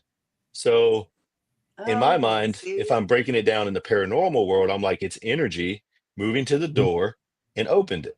Because it's Mhm. too coincidental that the bug flew over to the door and then the door just randomly opened. Mhm. So it's hard to really get me to believe in orbs. Who So does he Yeah. sound like right now, you guys? He's like, that's totally me, Jeremy. I'm like, but yeah, Mhm. probably not. But no, but yeah, probably we're not. trying. It's like We're you trying. just can't Yeah. get me there. Yeah, we want to do a good job. We don't want to say everything's a Right. ghost. Yeah, So like I Same. said, I'm not a big old person, and I always said that with orbs. yeah, I have to, you know, look at it, and you're definitely right with the flight pad. All you need is a little breeze, see, Jess, somebody Yeah. walking to flight do it. pattern. air conditioning, if there's a fan on or something, anything where there's like a location like that, you might have a breeze from somewhere that you don't see, and you might not feel it because it might be that light, but dust could get picked up. Anthony, I'll tell you one of the reasons that I'm able to really distinguish between dust and bugs now is because we have 60 videos and I've done all the editing and I've watched all the videos. And so I can look at something now in a video and I can see it out of the corner of my eye. Like I can watch a video and if something moves out of the corner of my eye, I can catch it. Like I've caught some crazy stuff. We caught a kid run past the windowsill at Waverly, the top of the kid's head. But if you watch the actual original video, there's no way you could see that unless you are so like tuned into the video that I saw something in the corner of my right eye move. And I'm like, pause, rewind. And then literally it was while they were playing with the kids up there. You see the top of a kid's head dart past the top of the windowsill. And we caught it on video. It's a beautiful, it's amazing. Nice. Yeah. Stuff like that. You should get the video and show people how how to debunk things that everybody thinks. Some groups would say that's a ghost. Look at the head. You know what I mean? Oh no, it was a real kid though. It was. I mean, it wasn't a real kid. It was a ghost. It was a ghost. There's too many groups out there that say that's not. You know what I mean? That's the spirit, and that's how I like to show. And you can ask Kim or Jenny if I have something and I show some of my evidence. I'll say, okay, what do you guys think? Yeah, absolutely. I've been doing this for a long time also, so I could see things and other people might not see it right away or hear it too. So I know what you're talking about with that. We're still rookies, so we're just learning. So yeah, it's going on. I'm going to be 63. I've been doing this since I was 13. Oh wow! So you've been doing it my entire life. That's great. Yeah. I'm not calling you old. I'm just saying. I'll do it. Yeah, she does. I'm the fossil in the field. That's all right. I never look at orb photos. I always insist people show me a video. Yeah. I just don't think you can ever see a still or really. And I don't think you see as many orbs in regular video. I don't think you see as many orbs. The picture really does it with the flash, and because I have seen some crazy things move across a room, and I'm like, that seems a little weird. Like it keeps flying from the same direction, and the flight pattern just looks ghostly to me. So the IR light also does show the orbs also, or shows the reflection off of dust or pollen. I could go through a dozen things, rain or whatever, mist, so everything. I got one more picture to show, and then we got to hit Kim up because I don't want to somewhere else because I must have sent you the pictures of the same place. I'm so sorry. It's okay. No, we're good. We're having a good conversation. Typically we pick one location and focus on it. So you're fine. Yeah, there's multiple. So it's great. Used to doing one.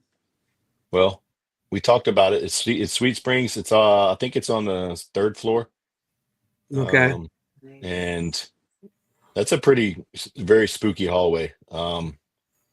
The nurse's station that's in the middle, right behind where this picture was taken, still has patient's medication sitting on the counter. And it's really creepy, especially at night in the dark, because you definitely hear some stuff happening. We heard a lady whisper to us. It's just super scary. I mean, it's just an eerie place. That's Sweet Springs, though. That's awesome. Yeah. All right. Now it's for Kim. If you want to take over, Kim has 3 more videos to go through that she actually did reading. The Amazing Kim. Yeah, she's the fan favorite, you guys, really. Yeah. Okay. All right. Well, we'll see. But yeah. So the picture, I want to go back to one of the pictures so we can get some context of what I was reading, because I'll go to this photo. So this photo I read, and I'll tell you, I didn't know that these were different locations. So kind of take what I'm saying maybe with a grain of salt. But it sounds like this is still a sanitarium, so it still fits in. And so I'm going to go to this photo, which is another hallway. Again, I'm still feeling like this is a hospital situation. This feels maybe more long-term or more like patients, like asylum patients, maybe locked down here or kept away down here. Yeah, there's just this sense of heaviness. So also in these hallways here, you would feel like somebody is watching you. You may feel like somebody is walking behind you. You may feel or hear footsteps coming up behind you. Now in this photo, I am seeing quite a bit of orbs. That could just be the degree of dust in this area, but I do feel that there is quite a bit of residual energy here. That's just kind of keeping the space really full, even though at the same time it feels absolutely abandoned, meaning alone. Everybody is alone, isolated. Families not able to come. And it's interesting, I do feel like there is a younger spirit that wants to be made known here as well. This does feel like a younger girl. I want to put her around the age of 5 or 6. She's wearing a neat little dress. She's very curious.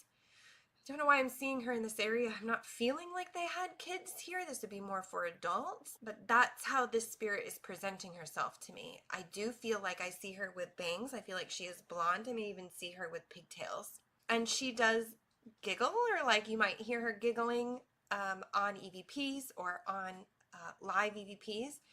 And I also believe she follows people around wanting to be engaged. You're good. Yeah. I'm gonna talk, Jeremy. This is Let Jess me. tell you all about this. Jess is So you are her so spot. spot on. You're talking about little Sarah. She is so sweet. Oh. Yeah, so there was children that were there, unfortunately. And you're spot on, like they could not be with their family. But there's 2 children spirits that are very vocal and very active there. It's going to be Daniel, who hangs out, oddly enough, in the where they kept the bodies. And then you're speaking of little Sarah, though. She was the cutest, sweetest. The second you were like, oh, the little girl, I was like, oh, she's gonna talk about her pigtails and her blonde hair and her dress. Oh my Yeah. gosh. She's so sweet. She's But playful. Like she 5 would years like run old? down the hallway and peek her head out and ha ha ha, ha, and then run down the hallway and peek her head out. Yeah. Yeah, it was absolutely not what I was expecting to see there as like this little joyful little Right. child, because I was like, this doesn't make any sense. But I'm so glad you've seen her too. I love that. Yeah, the upper floors of the 5th floor of Waverly Hills was the children's wing. That's where the kids were kept. And there, obviously 6,000 people passed away at Waverly Hills during the tuberculosis epidemic. But the kids' wing was upstairs. But I think little Sarah must have roamed the halls and likes sure. Jess. So very good Nice. job, though, I'm Kim. sure. Very good. Were these tuberculosis children patients? I'm sure there were some patients there. It was pretty contagious. I'm sure. I think it was There's some. patients, and then also from what I gathered just from speaking to spirit, I don't know for sure. Sorry, I pull my ears when I read. Is also they were there because both parents were being treated. Oh. Okay, because that's kind of what I was like, why are they here? It didn't make sense to me. So yeah, that could make sense if it was their parents being treated there. Interesting. Oh, love That's her. right. Oh my gosh. Okay. Yeah, you picked up on that degree of separation. Like you're like, she's there, but she's not supposed to be there. Like, maybe she was, maybe you're right. Maybe she was with her parents. Yeah. Like, real there tragic. wasn't a direct link. Right. Fascinating. I always think it's so interesting, like what spirit chooses to be so present, out of all of the souls that have gone through locations like that. Why Sarah? Why is Sarah still so present to be experienced in red? So yeah, And I really always interesting. wonder why children are stuck, like I don't know much, but like if, I would assume that when a child passes away, they're able to go to heaven and they don't have to be stuck on earth. And I don't know why they get stuck here. I'm so confused. I guess one day I'll learn the answer to that. But sometimes I feel with that, they don't know where to go. They want their mommy, their daddy, or they're lost because they're children. They don't really know what to go to go to the other side. So I feel that they're kind of lost looking for their parents or their mommy or whoever they want to find. So Yeah. that's why I think children stay behind, because I know children, they're not like adults. They don't have the same sins or whatever. Our minds are why we want to stay and why we can't. We feel we can't go on or whatever. But I feel Yeah. that they're kind of lost because they don't know better. They don't have the experience. So Right. that's why I think they're behind. Fair. I mean, that's my theory. I can't say that's fact, but Well, That sounds good. you got to theorize. Yeah. No, it's a Yeah. good point, Anthony. If they had passed while their parents were being treated in the sanatorium, then they may not know where else to go and go there. But I Mhm. actually personally don't believe that it's their whole soul or their whole essence that is quote unquote stuck. I do believe their soul goes on, but it's a portion of their experience that is still here for whatever reason. And it could be a reason like that, Anthony, is that they just didn't know where to go. But I don't believe their whole soul is Yeah. stuck. Oh, I see. Yeah. I wonder too, like I've thought a couple times too, like I wonder if you're if you're in an area where you've had a lot of trauma or an event that occurred or you spent a lot of time at and you passed on, I wonder if you have the ability to revisit that place, like Oh, move absolutely. back and forth. Absolutely. Absolutely. Yep. You can't go Absolutely. everywhere, but that's the place that had the most impact, positive or negative, in your life, and you're able to go back and forth. Sure. I just wonder about that too. Yeah, That's absolutely. Completely agree with that, Jeremy, is that they can a free spirit can come in and out as they please or if they want to. Yeah. Most don't want to, but some do. Right. So yeah, then I saw this one, right? And you said Yeah. this was the which house again? This is the plantation. It's called the Williamsdale home. It's circa 1760 plantation in Matthews County. Great. And the house has been in the family since, forever. Perfect. All right. I'll play video. So I'll go into this photo here. It's a purple photo, infrared photo. This is a really intense energy here. I do feel like this is a male. I do feel like this would be either his room or near his room. And there's quite a bit of an intensity here going. I almost see him at the threshold of the door looking into this room. People would definitely experience this gentleman. He feels middle-aged. I get a B name with him, like a Bob. Gosh, I don't know if this door slams or he's very intense and upset. And he is very much like, what are you doing in my space, in my spot? I do believe he shows up on photos or cameras, but you would mostly feel him like as you walk through this area of just like, hold up. I'm trying to ask if he is patient, but I don't feel like he's a patient because I want to see him almost like looking into the room. And like, so I'm in the room and I'm seeing him out in the hallway looking into the room. So I don't wonder if he's a warden or he could also be a doctor, but he's not dressed like a doctor. So I feel like this might be a warden, night nurse, big man, and formidable. Oh man. So you blew me away real quick because you said big man who was a B name, which his name is Bert. Yeah, and he was a doctor, but he was a scientist. Oh. And he was a big guy. But you described him as being really nice. So You described I him think as he was being nice. Yeah, the second time we were there, I think he recognized us. He must have. But the first time, he was definitely a figure that was sort of like, "Hey, why are you here? Gotcha. Why are you in my house?" But once he realizes right. we're family, we're friends. Also, you said he shows up at that doorway. I caught an amazing. I caught him multiple times on the SLS, standing at the doorway, just waiting for me. Like it's almost like he was waiting. And when you said the B name, that about blew my brain. I was like, "What? Oh no, it's Bert." Him. Yeah, that's so cool. He's That's there. awesome. Yeah. I was like, oh, maybe it's not him because you described him as being like, so the house is being very loving. Like Well, I was it like, is. oh. It is. He's But harmless. He's harmless. Yeah. He's yeah, just a but little bit of a grumpy man. Yeah. he's grumpy, Yeah. and his life was a little rough. He actually remember the coal miners, they get the black lung. So he was Yeah. the scientist he actually the found out about the black lung. He was a scientist that proved that black lung was a real thing.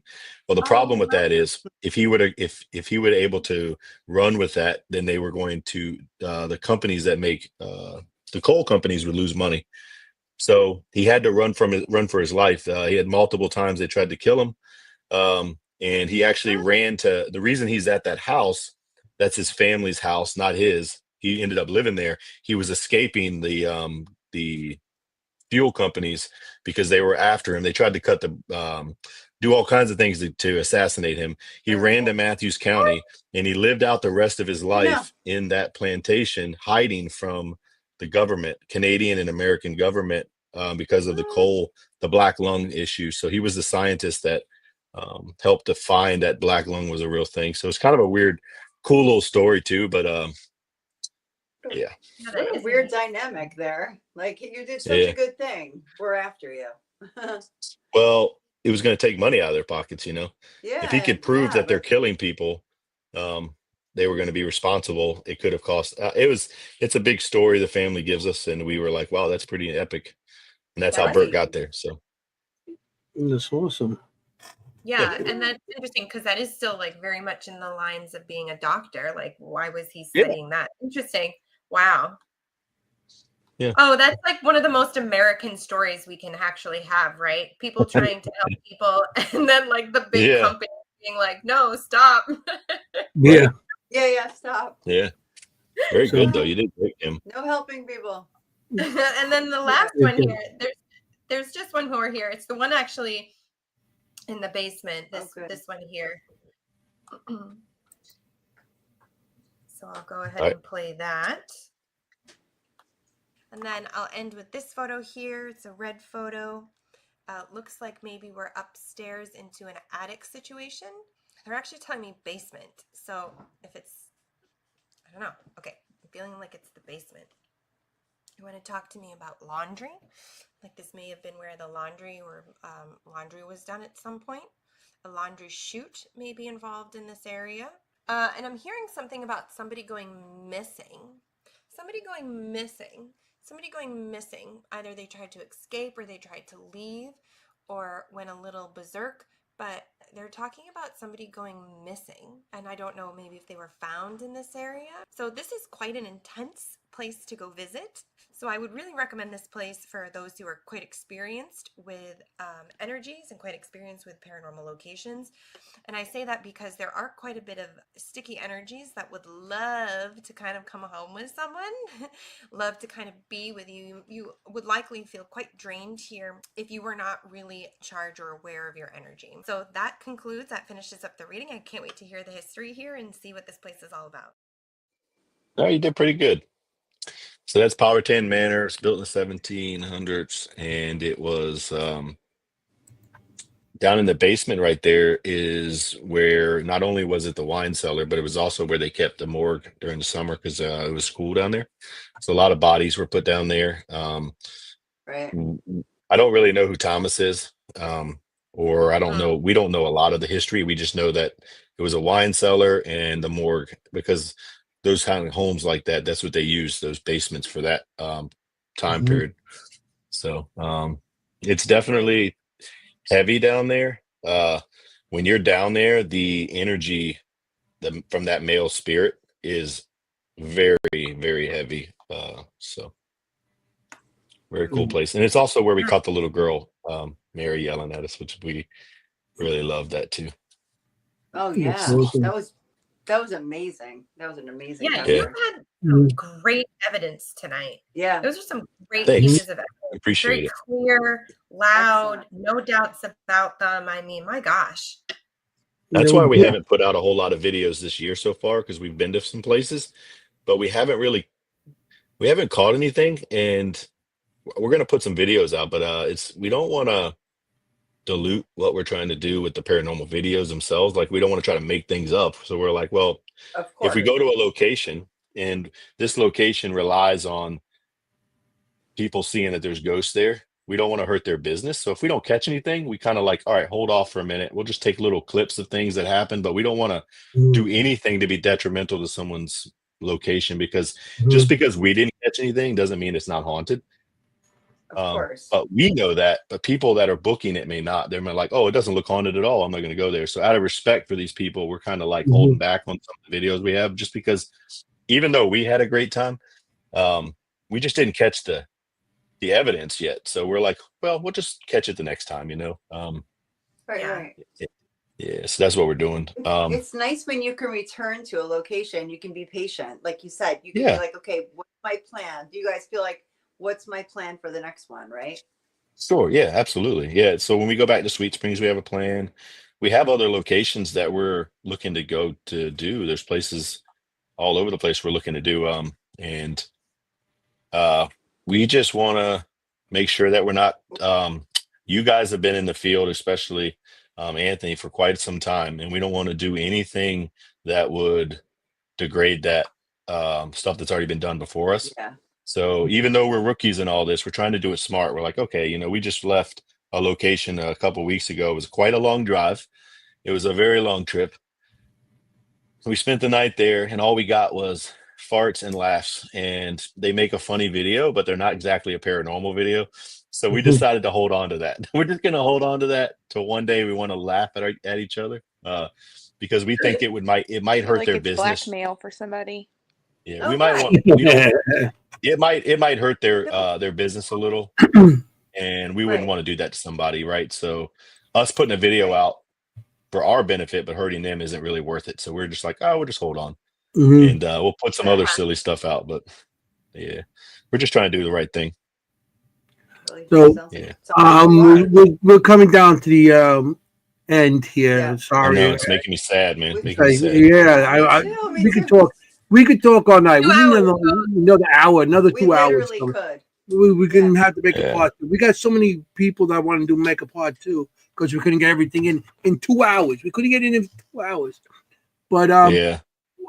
want you to start telling where people could find you, Right. what Sure. they could do, and I'll put it in the anything you chat. want to promote for your group or All right. anything. So I want to start with the mission first. So Beyond the Badge Paranormal, our mission is to break the stigma that surrounds first responder mental health and to try to save lives, right? So every 3.5 days we lose a guy or girl to mental health crisis, and that's sad. Our job is to try to stop at least one person from doing that. And the way we do that is we do it by providing resources and messages of love and hope, and show people that we're out there for them. So we connect with Survive First. So if you go to survivefirst.us, you can make a donation there. You can learn all about who they are. And that's really where, if you're going to make a donation, please send it that way. Survive first. If you survivefirst.us, that'll get you to their website. Okay. If you want to help us achieve our mission, you can go to our social media accounts, TikTok, Instagram. I'm not good at Instagram, but we have one. Facebook, YouTube. And if you hit like and share and then subscribe on YouTube, you grow our platform. The more growth we get, the more opportunity we get to speak on podcasts, go to events. And the main goal for us is to get popular enough to where we're going to events all year talking about mental health. We think that's how we're going to have the biggest impact. Again, it's not about us having a million followers, but 1 million followers will allow us to get to every event. So it really does help. Right. We all have full-time jobs. We're not looking to do anything where we're going to make money off this. This is just us saying, hey, I don't want to lose a brother or sister anymore. We also have a website we created. You can go on there, see some cool stuff, see videos, see evidence videos, whatever. You also can join. We have a Heroes Club. If you really want to donate to Survive First, but you also want to get some free stuff, we created a Heroes Club, and all it is you just pay $5.99 a month, and all 100% of that goes to Survive First. And then we will let you see a video before we put it out. You get it like a week early. You get a discount code, a discount code to our sponsors. And I haven't mentioned them yet, but I want to thank our sponsor, Ghost Hunters Equipment by Ghost Augustine. They gave us a special discount code for our Hero Club members. So if you use that discount code, you get money off on your purchase. Nice. And also, if you scan the QR code on there and shop on their Paraforce line, they send us cash to send to Survive First, which is really nice. So that's awesome, really. Heroes Club, you get discounts on our merch and stuff like that. So, and we have a shop, you can buy some stuff too, and we can take that money and help us get to the next event. Those are some ways that you can make a difference for us. Really, though, the way you can really make a difference is see your local police officer, your firefighter, your crew at the store buying groceries. Walk over to them and let them know, because you don't know who needs to hear the message, but say it anyway. There's a few messages I would encourage people to say to first responders. One, thank you for your service. We should always say that anyway to veterans and first responders and people that make our lives better, even definitely veterinarians as well. Thank you for your service and what you do, because we know it's difficult. You're not alone. You're not alone in this fight. It's okay not to be okay. Tomorrow does need you, so we need you here, and stay another day. And then they might need to hear that message. So that's really important to us. And then, and then if anybody ever wants to communicate with us, you can always send us an email or a message on any of those things. And we're not big enough to not respond yet. So I respond to everything. And we're just so small, I can still respond to everything individually because, I don't get that many. And we're just so happy and thankful to be on podcasts like this. Meeting Anthony was a huge, huge blessing for us. Obviously, if you've watched the show so far, you notice I talk a lot. It's a curse and a blessing. When I go to a Paracon, I talk to every human that walks through the room with the hope that I meet someone like Anthony that says, hey, I got a podcast. Why don't you come on there? Or we have this event. Does the same thing. Yeah, which is good. And we've been invited to like 5 or 6 events this year just because we talk to people. So we'll be at the Gettysburg Bash, the Battlefield Bash. We're going to be at there's a small one. The Cabicon 360 is a kind of a small event. We just left Enigma Cons. We're going to be going out to Indiana to do the Mysteries at the Fort one. And then, so yeah, we're doing things.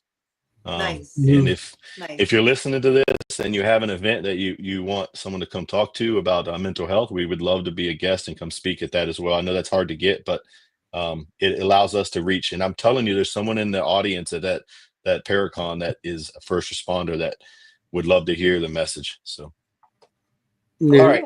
Okay. That's it. Al Cooley just invited you onto his podcast. It's called Ghosts in the Valley. I highly recommend that podcast. There, right there. Good podcast. We were on there. Ghost in the Valley. All right.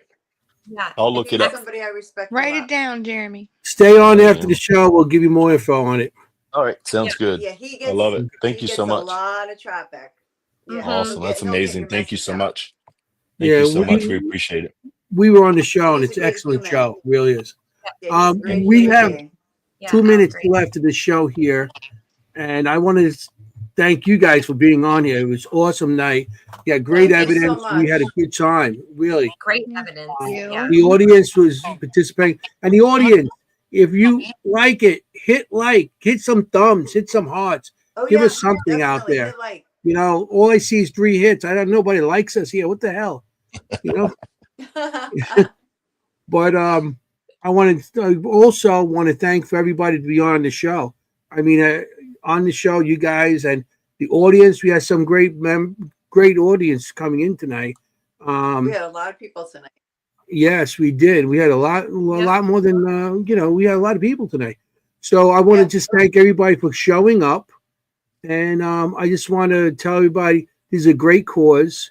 Look into it. Whatever you guys could help, whatever through their websites or any of their social media, get them some hits, join them social media things, and just look up and see what they're all about. And I just want to tell everybody out there, remember, you got to be safe out there when you investigate, because you want to look for ghosts. You don't want to be a ghost. And I want to say, forget about it. Ciao, familia. Good night, everyone. Thanks. Good night. See you next week. Good night. Hey, how you doing?